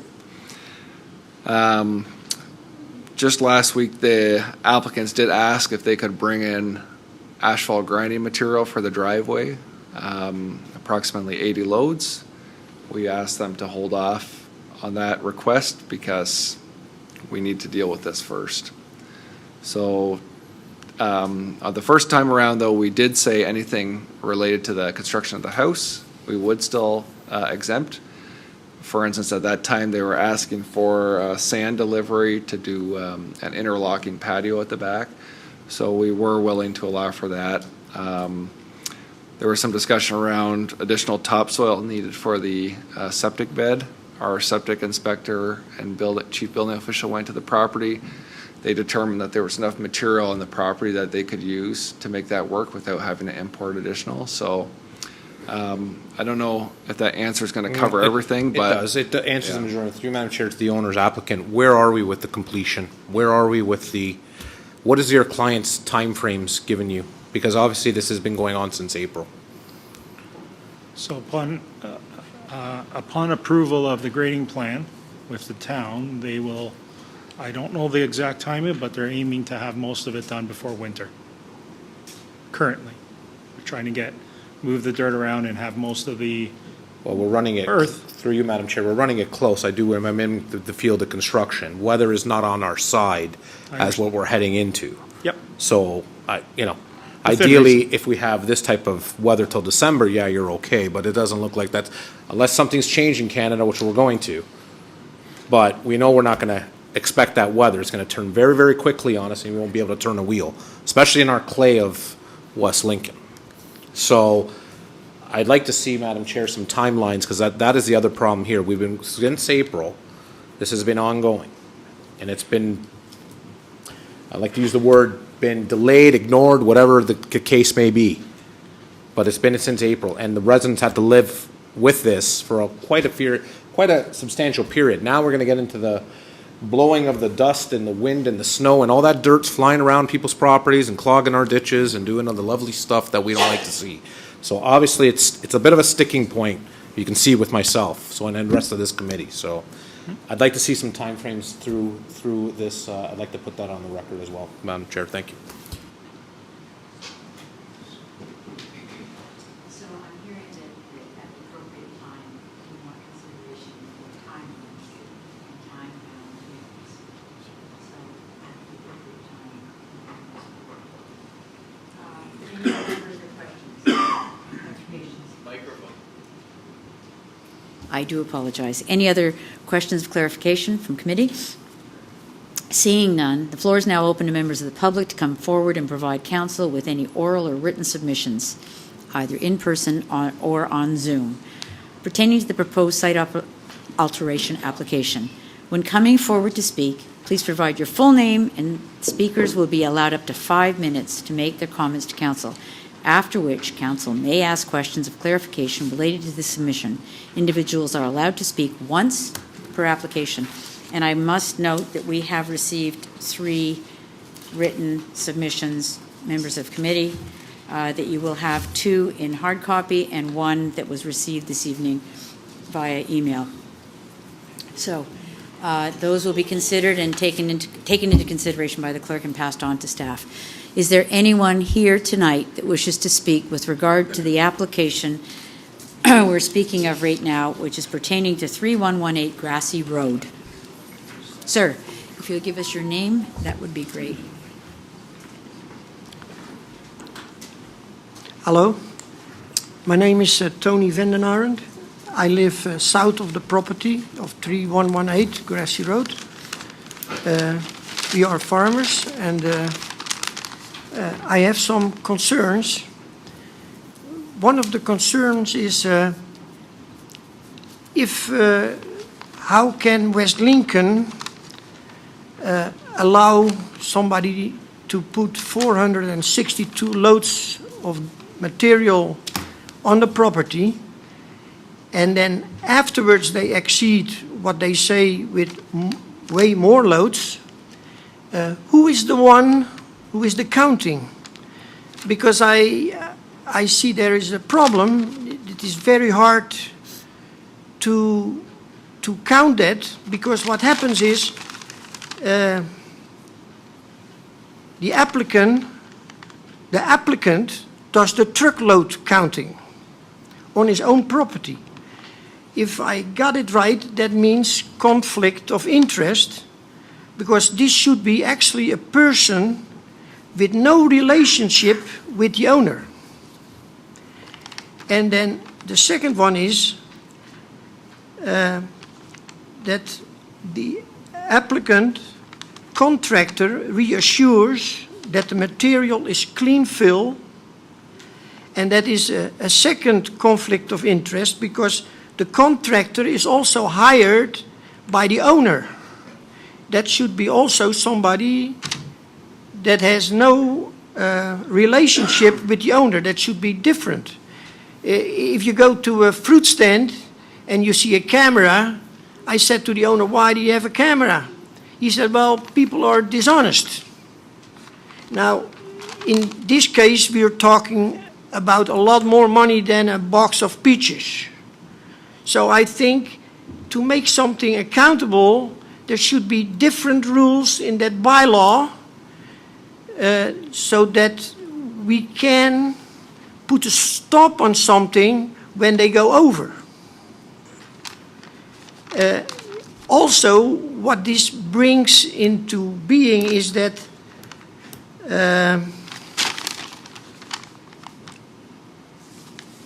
here in West Lincoln, we have a pretty level landscape. Dumping material and covering it up is a lucrative business. That's why we see this more and more in West Lincoln.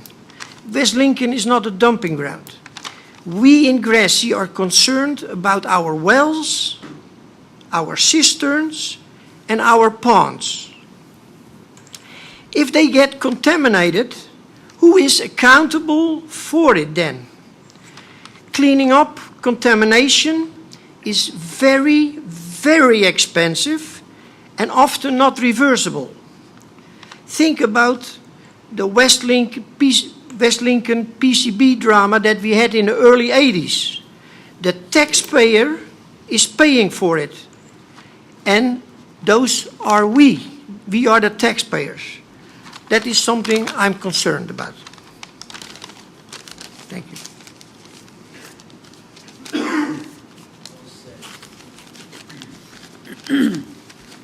Thank you, sir. You're welcome. If I could say that you have concerns about the counts of trucks and loads that came in, you have concern about conflict of interest for the owner of the property, and the cleanliness of the soil, and how will that be determined? Yes. Okay. Mr. Burma, is that something we can address now, or is that something we'll leave until the end? And that could be addressed to the applicant's engineering firm. Yeah, I think it's something we can leave. I will say in this instance, they gave us tickets for the trucks after the fact, and that's how we did the math, that they were way over. So we do feel reasonably confident that the numbers they gave us are correct, because they showed that they were over what their permit required. So they weren't trying to hide that they exceeded their initial permit in this instance, but we can comment more on that in our recommendation report. Right. So that will be addressed by staff as the report comes forward. And if you look at the attached report to tonight's agenda, you will see the number of loads that were exempted and how many were actually delivered according to the tickets that were given to our staff. Okay. Thank you. Thank you very much. Is there anyone else wishing to address committee this evening?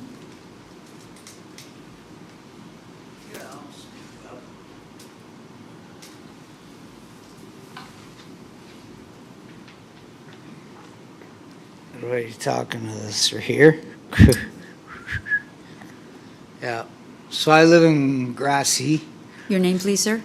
Brad Musica. Hello.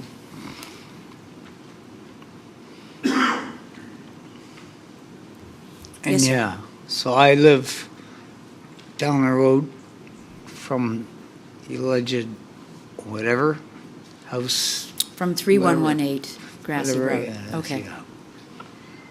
And I live 2 doors down from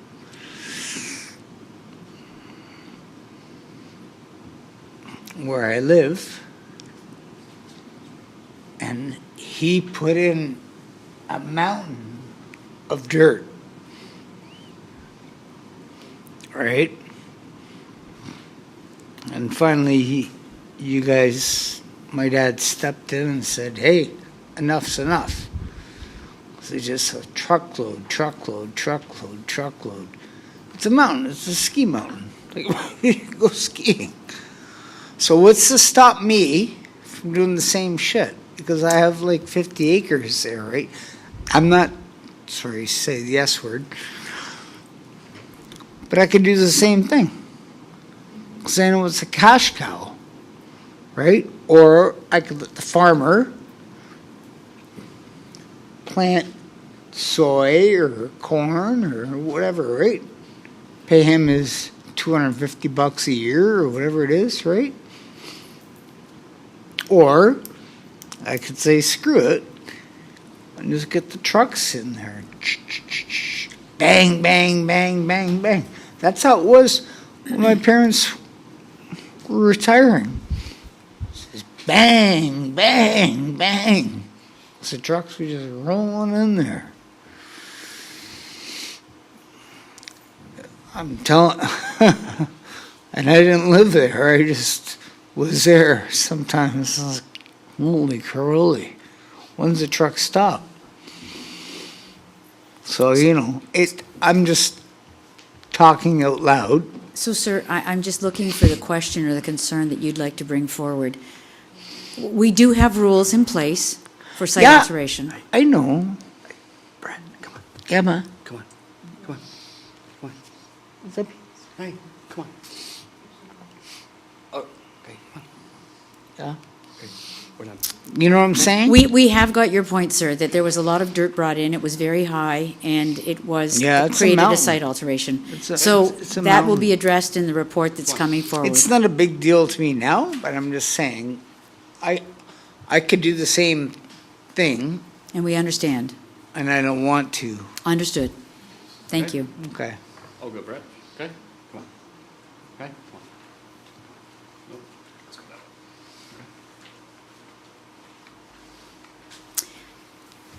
Are there any other individuals looking to make comment?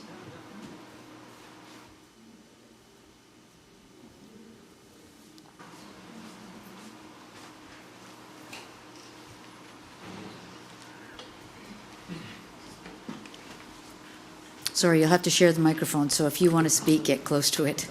And your names? Hi there, my name's Tim Amos. It's my wife, Brittany.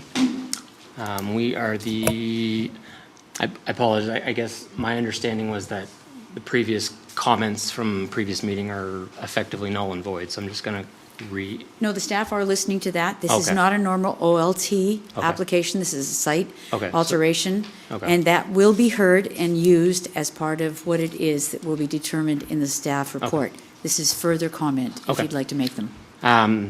I guess further comment is, I guess the biggest thing and the first thing, sorry, I live directly west of the 311 Grassy Road on Yonge Street.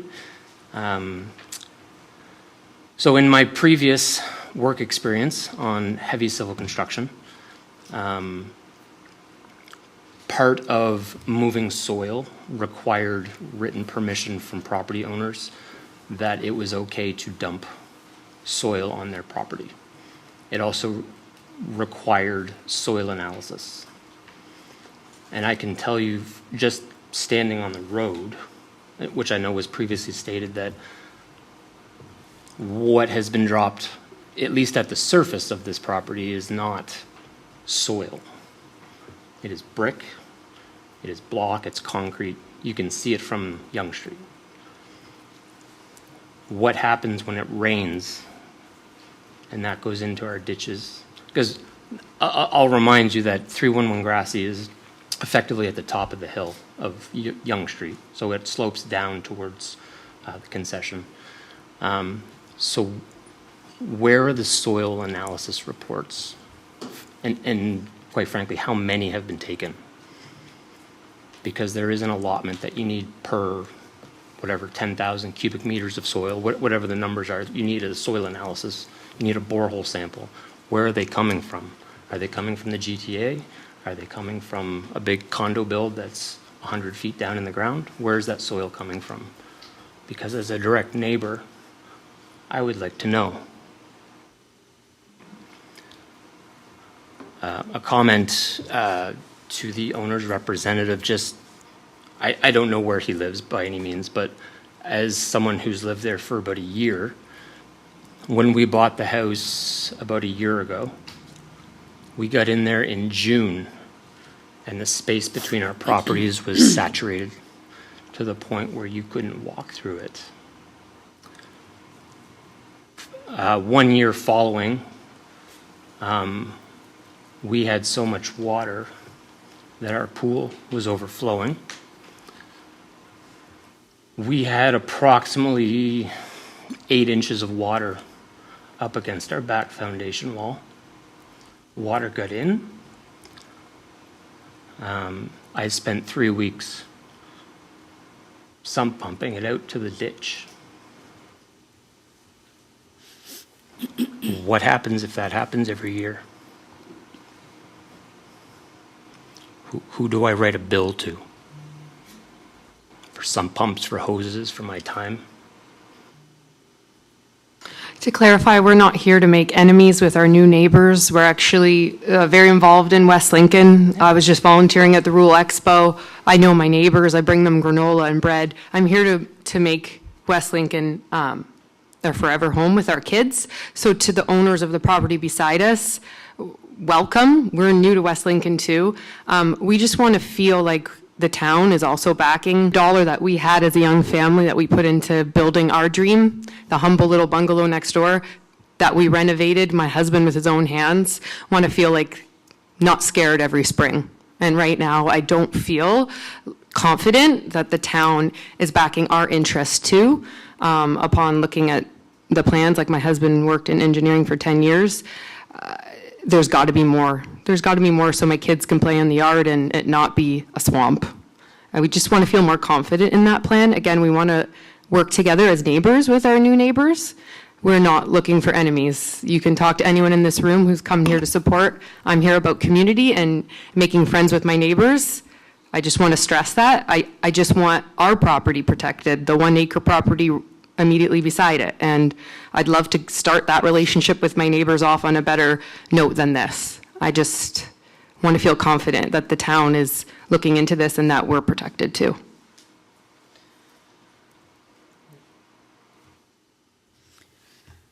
Thank you. Thank you. And those concerns will be addressed in consideration of the report that comes forward. Anyone else here this evening wishing to address committee?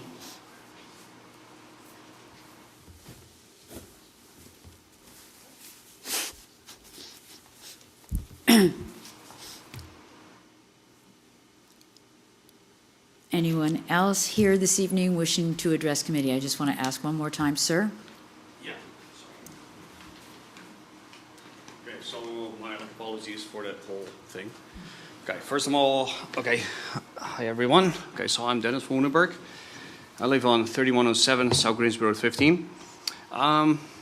So the concern that I have about the soil, I know from a lot of stories that I've heard from other subcontractors is that soil needs to be tested whenever it comes from other like townships and definitely from the GTA, because I know the GTA has no like dumping grounds, so that's why all the soil is coming more this way, as we all have noticed on the highways, the amount of dump trucks and stuff. So my question is every single load that's being dumped on the property, has it been tested? And everyone here is probably like, oh, tested. Like tested for what? Well, we all know a couple of years in like Toronto of like soil, it's just like dirt. It's like, is it any clean fill or what? So that's my concern. I've been living on 15 for the last like 12 years, and we are the second youngest couple in the street, and yeah, and the street is amazing. We have been making a lot of friends, but then we had this neighbor coming in, and he's been dumping all this stuff like without any asking questions, just dumping and dumping, as we've been following the rules in our street. We love every single neighbor. But then we have this neighbor that just dumps stuff. And my question is like, what's being dumped there? That's my main concern of what's in the soil. Because some people are on cisterns over there. Yes, you can have a filter, but that doesn't matter. So my question is, what's being dumped there? Take soil samples. And then for sure, a lot of like questions will be answered here. And that's the only thing I have to tell you guys. Okay? Thank you very much. Good. So, Kevin, is there anyone online that is looking to make comment or speak to this matter? Not seeing any, Madam Chair. Thank you. I'll ask one more time if there's anyone in the room that is looking to speak to this matter. Seeing none. Members of committee, is there anyone here looking for clarification on any of the presentations that were made by members of the public? And if so, we can call them up to if there's further clarification required. Councillor Riley. Thank you, Madam Chair, and thank you everybody for making your comments heard. I guess my question through you, Madam Chair, to the director, and I apologize if I missed this earlier in the night, but I just don't see it here. Maybe I'm missing it here. But so and just kind of give you a little context here. So in April, Council approved the staff recommendation that was never, the agreement was never signed. So I guess my first question is, you mentioned tonight that there would be a penalty and it could be charged almost daily. Why wasn't that done back in April? Through the chair to Councillor Riley, I think we'd have to probably go into a confidential session to talk about specific bylaw enforcement action, but I'll go to their clerk or the CAO who can maybe correct me on that. If we wanted to talk about specific bylaw enforcement action, but we could park that there. You just mentioned earlier this evening as an alternative, and I just feel like if that was an alternative that was always available to us, why didn't we act on it sooner? So that's one of my things I think you need to take away tonight as far as how we're going to enforce this should this come back as it being a recommendation. I think for the sake of the conversation here, I'll leave my comments there. Thank you. Thank you, Councillor Riley. And before we wrap this up, is the applicant or the representative here wishing to address any of the comments that were made by the public prior to moving forward?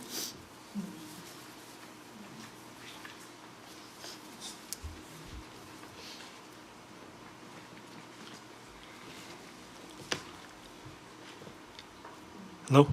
Okay. So in regards to the flooding with our neighbor to the west, I believe the owner has experienced flooding as well. So at the time that the neighbor was flooded, his house was flooded as well, even though he's under construction and he will remedy it. We will definitely improve the situation for the entire site. I know because I've been intricately involved with that grading plan, and the amount of water storage we're planning on completing as part of our final grading aspects will have less water leaving the site than prior to him starting anything. And if it, like through the engineering department, it will be vetted through, and any questions that they have will definitely be addressed.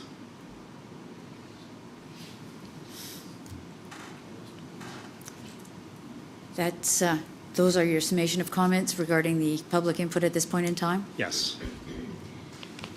Thank you very much. Thank you.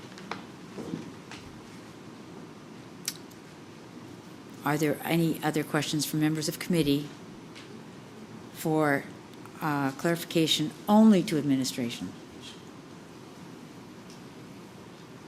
Councilor Maychuk.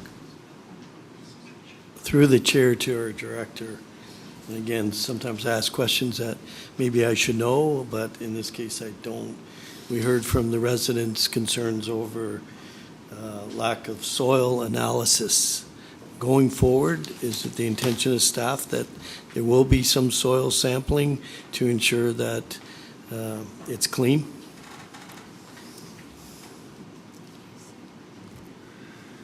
Through the chair to Councillor Maychuk, on all new applications, now we have a requirement for soil testing, truck route, and knowing the source of that material. And we'll hear on the next public meeting, we'll hear a little bit of a different instance where we have not asked for soil testing for a specific reason. But the standard going forward is that we'll ask for those soil tests. On this particular one, I believe we put in the agreement that we drafted back in the spring, we put in a requirement that that soil be tested on the property to confirm that what was brought was clean. So that's something, if this was going to go forward as a recommendation, we would include again to try to address those soil quality concerns. Thank you. Please be advised that a recommendation report will be brought to a future committee meeting whereby council will, no decision will be made this evening to allow administration time to review all comments received during the public meeting and provide final recommendations to council being considered by the committee this evening. This ends our public meeting with regard to 3118 Grassy Road at a time of 8 p.m. Pardon me. We have one final report, and I would suggest we do a 2-minute bio break for anyone requiring one, because we've been going at this for a bit, and then we'll reconvene at 8:00.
Thank you, and we will reconvene this meeting for the final public meeting for this evening, being a meeting to consider a meeting to consider an application for a site alteration application for 8427 Concession 5 Road, 27 Concession 5 Road, Caister Center, Concession 6, Part Caister Center, Concession 6, Part Lot 10, Marie and Wayne, Lot 10, Marie and Wayne, file number 3000-00, file number 3000-006-25.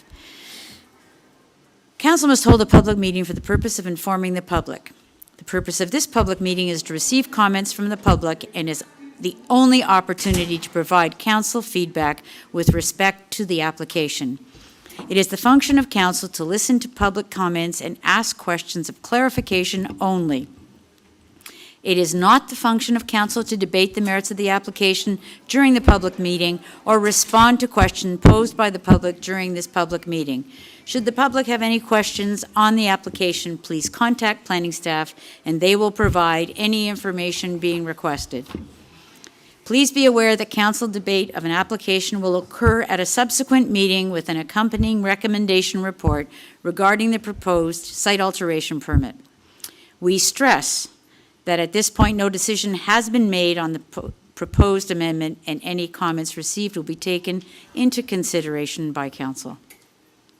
In accordance with the Planning Act and the Minister, the applicant or specified person, public body, or registered landowner of any land to which the bylaw amendment will apply who made oral submissions at a public meeting or written submissions to council prior to the adoption and or passage of the bylaw may appeal the bylaw amendment to the Ontario Land Tribunal.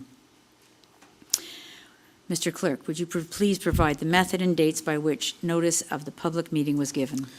Proper notice was given by way of email circulation to agencies and mail circulation to all residents within 120 meters of the subject property on September 4th, 2025. Public notice was also posted to the subject property, the Township website, and the Township Administration Building on September 4th, 2025. Thank you. I understand that Mr. Garrett, Mr. Garrett Borma, our Director of Growth and Sustainability, will address this issue. Yes, thank you. A site alteration application has been applied for by the owners of 8427 Concession 5 Road to permit approximately 2,200 cubic meters of aggregate material that has been brought to the property. This summer, a report of concern was submitted to the township indicating a large number of trucks in that area, and upon review by bylaw staff, it was found that this material is being stockpiled at this property and that there had been no approvals given. Therefore, appropriate bylaw action was taken. The landowner, the applicants here today, indicated that this material was for the construction of a driveway and a new storage building on the property. Or at the time of the site alteration occurrence, no permits for a driveway or building had been applied for. Recently, the applicant has applied for those permits, though. The material brought to the site was large aggregate material sourced out of an expanding landfill, a GFL landfill in Stony Creek. And we did follow up with GFL with that landfill expansion, and it does appear that that material is virgin rock and is clean. Photos were taken by staff at the time, and they can be found attached to the staff report. So as we're aware, under our site alteration bylaw, a site alteration that's not related to agricultural improvements or site alteration that's over 1,000 cubic meters requires council approval and a public meeting.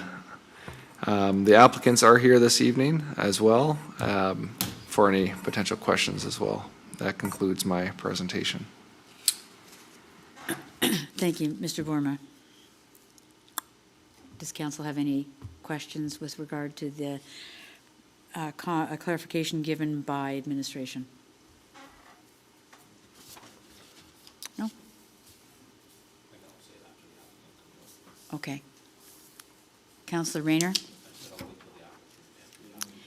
Councillor Rayner, Councillor Trombetta is saying he will wait his questions until the applicant comes forward.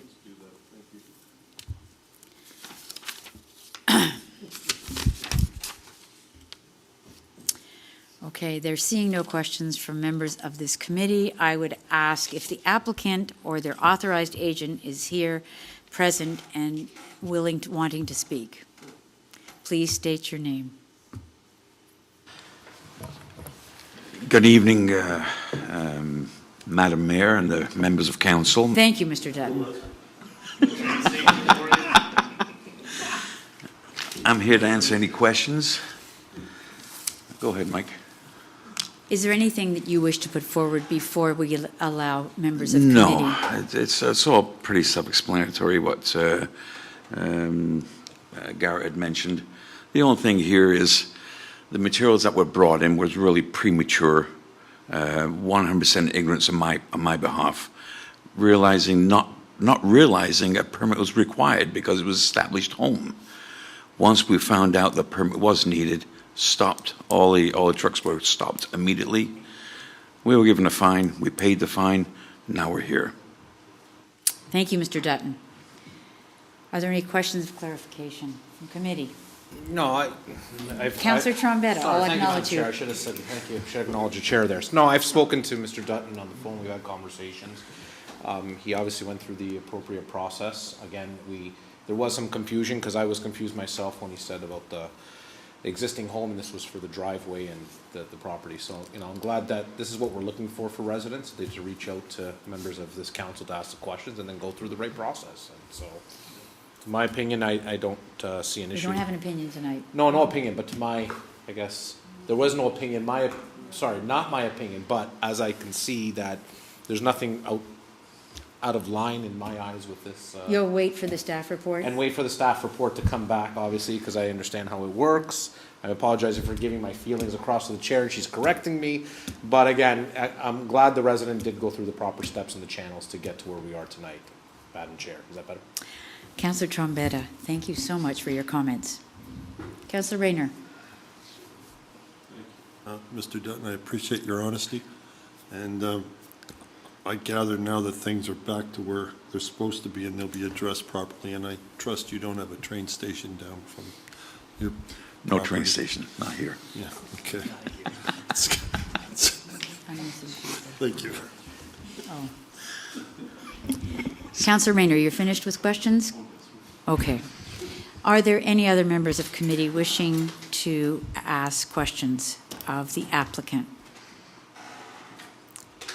I'll say this because I see there are two people sitting in the back that might want to speak to this, but the floor is now open to members of the public to come forward and provide counsel with any oral or written submissions, either in person or on Zoom, pertaining to the proposed site alteration application. When coming forward to speak, please provide your full name, and the speakers will be allowed up to 5 minutes to make comments to council, after which council may ask questions of clarification related to the submission. Individuals are allowed to speak once to each application. And seeing no one with their hands raised, I will ask Kevin, is there anyone out there in cyberspace wishing to speak? Not seeing any, Madam Chair. Thank you so much for that. Since there will be no questions for clarification, since there were no presenters, I'll move on to asking, and out online we have no submissions. Pardon me. The applicant is now invited, since you haven't left, to provide any closing comments, to respond to any information being presented this evening by our director. No closing. Having seen that the applicant has none, members of committee, you have one final chance to ask for clarification to administration, pardon me, or the owner. Seeing none, we will move on. So I will close by saying, please be advised that a recommendation report will be brought to a future committee meeting whereby council will debate the merits of this application. No decision will be made this evening to allow administration time to review comments received during the public meeting and to provide final recommendations to council being considered by the committee this evening. This public meeting is concluded at the hour of 8:18. Thank you, Mr. Dutton. Thank you very much. I appreciate your coming forward. Thank you. Ladies and gentlemen, that concludes our public meetings section of tonight's meeting. I am moving on now to change an order of items on the agenda. Seeing none, I will move on to appointments, which I have no appointments or presentations. So we'll move on for requests to address items on the agenda. I think we've had sufficient of that tonight, and unless staff want to do that, I'm going to move on to communications for which there are none. Staff reports then follow with item GS 40-25, which is a site application, alteration application at 8427 Concession 5, Caister Center, file number 3000-006-25. I need a mover and a seconder for that. I have the mayor and Councillor Riley. And that is that an information report BLDG-07-2025 titled Site Alteration Application 8427 Concession 5 case to bring that forward. Yeah, I know. Now I'll see if you can play the other game.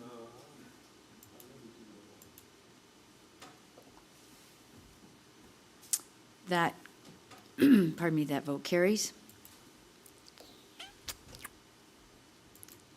To item GS 41-25, an item, pardon me, information report PD 15-2025, a site alteration application 3118 Grassy Road, file number 3000-007-25.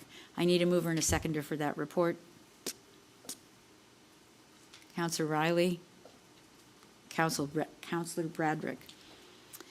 That information report PD 15-2025 titled Site Alteration Application 3118 Grassy Road, file number 3000-007-25, dated October 14th, be received for information. Comments?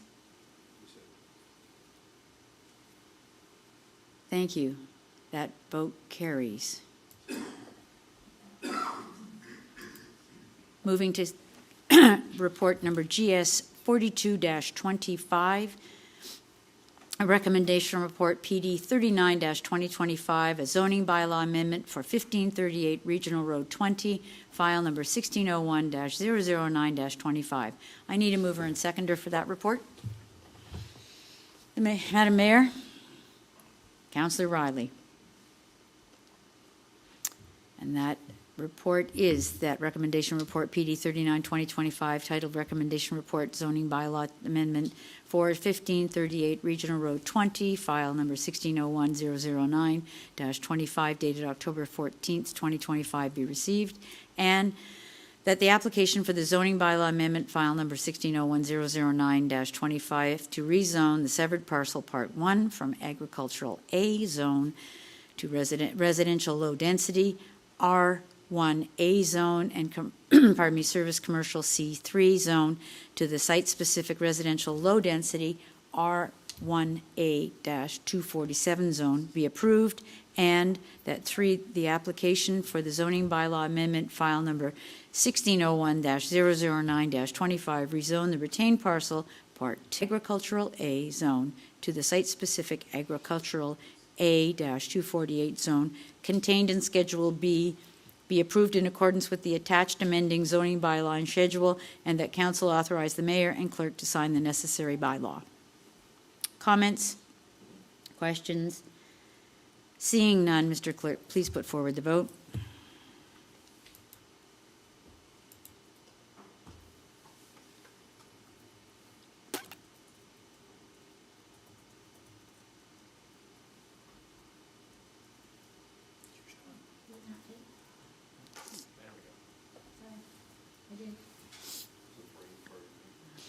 That item does carry, and moving on to item GS 43-25, a recommendation report PD 36-2025, a zoning bylaw amendment for 9860 Regional Road 20, bylaw amendment for 9860 Regional Road 20, file 1601-002-23, GTA Exotics. Can I have a mover and seconder for that? Councillor Trombetta, Councillor Riley. That recommendation report PD 36-2025 titled Recommendation Report Zoning Bylaw Amendment for 9860 Regional Road 20, file number 1601-002-23, GTA Exotics dated October 14th, 2025 be received, and that application for the zoning bylaw amendment, file number 1601-002-23, to rezone the agricultural A zone to the site-specific agricultural A-249 zone with additional provisions for maple syrup production and retail sales, exotic car rental tour business, and a home industry and on-farm diversified use.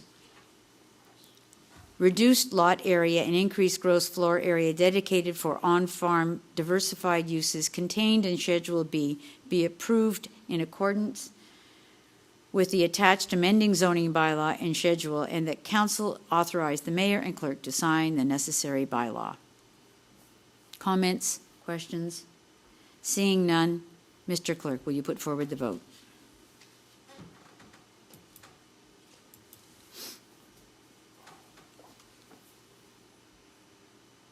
That motion carries.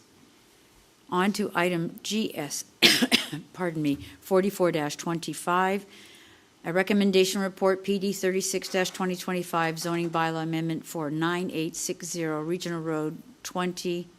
Didn't we just do that one? Sorry. It is GS 44-25. I apologize. My fat finger must have missed the button. Recommendation report PD 37-2025 zoning bylaw amendment and draft plan of subdivision for 7283 Regional Road, Joshua Court subdivision, file number 1601-002-25. I need a mover and a seconder for that report. Mayor Ganan. Councillor Riley. That's good.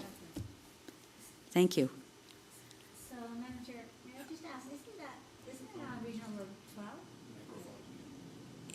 Is that what we're looking at? That's a very good question, Madam Mayor. I do believe it is it comes out onto Regional Road 12. Does it come out? Yeah. So it was my understanding. As I read this again, I just thought, I'm not sure. Regional Road 12. 12. I have staff assurance that 7283 Regional Road 12 is the amendment that requires in the start of this report. So, thank you. With that amendment, Mayor Ganan and Councillor Riley, are you ready to move and second that? Thank you. Do we need to go with as amended and then amend? Thank you. It's a clerical amendment and no need for further discussion on that. Okay, the recommendation report PD 37-2025 titled Recommendation Report Zoning Bylaw Amendment and Draft Plan of Subdivision for 7283 Regional Road 12, Joshua Court Subdivision, dated October 14th, 2025, be received, and that Section 34, Sub 12 of the Planning Act apply and no further public meeting is required, and that application for zoning bylaw amendment, file number 1601-002-2025, to change the development D zone to rural residential RUR-246 zone with site-specific provisions and open space zone for the stormwater management facility and the balance of the lands to agricultural A zone as shown in Schedule B be approved in accordance with the attached zoning bylaw and schedule, and the council authorize the mayor and clerk to sign the necessary bylaw, and that the application for draft plan of subdivision file number 2000-001-25 be approved in accordance with the provisions of the Planning Act, RSO 1990, CP 13, and regulations there under, subject to draft plan approval conditions contained in Schedule C, and that the applicant is advised that the township's draft approval of this plan of subdivision will lapse 3 years from the date of approval unless the township council grants an extension of the approval period prior to the lapsing date. If an extension is requested, an updated review will occur and revisions to the conditions of draft plan approval may be necessary at that time. Thank you. Comments, questions? Seeing none, Mr. Clerk, will you please put forward the motion, the approval? Thank you.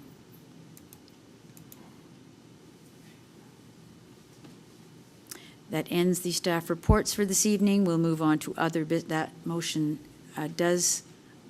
is approved. And we're on to other business, item 10.1. Seeing no other business matters of an informative nature, are there any comments from members of committee? Mayor Gannan. Just one, Madam Chair, to serve as a reminder mainly to members of council and any members of the public and staff actually who might be interested. Next Tuesday evening, October the 21st, we have our Community Recognition Awards ceremony. We had nominations taken over the summer and there are 12 recipients this year. And that ceremony takes place at 7 o'clock upstairs at our community center. And hopefully anyone who's available will join us that evening to celebrate those who volunteer in our community. Thank you. Thank you, Mayor Gannan.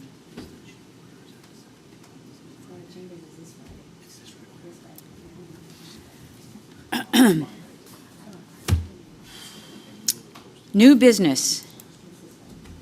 Only items that require immediate attention, direction, and must first approve a motion. We must now approve a motion to introduce a new item of business. Seeing none, we'll move on to confidential matters. I need a mover and seconder to move into confidential. Mayor Rayner and the Mayor, right. Well, I've been the mayor 3 times tonight, so Councillor Rayner and Mayor Gannan. I will move forward that the next portion of this meeting be closed to the public to consider the following pursuant to Section 239, Sub 2 of the Municipal Act 2001. 12.1, Councillor Rayner, staffing update at local NPEI board. The applicable closed session exemptions, personnel matters about identifiable individual, including municipal or local board employees. Thank you, everyone. Good night and God bless you.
Turning to open session, and the motion on the floor, Mr. Clerk, is? Sorry, through the chair, there is no motion. Council's not receiving anything. However, council did receive a verbal update in That was regards it. to a staffing update for the local board, MPEI. Thank you. Okay, all matters on the agenda having been dealt with and in camera being risen and reported on, I declare this meeting adjourned.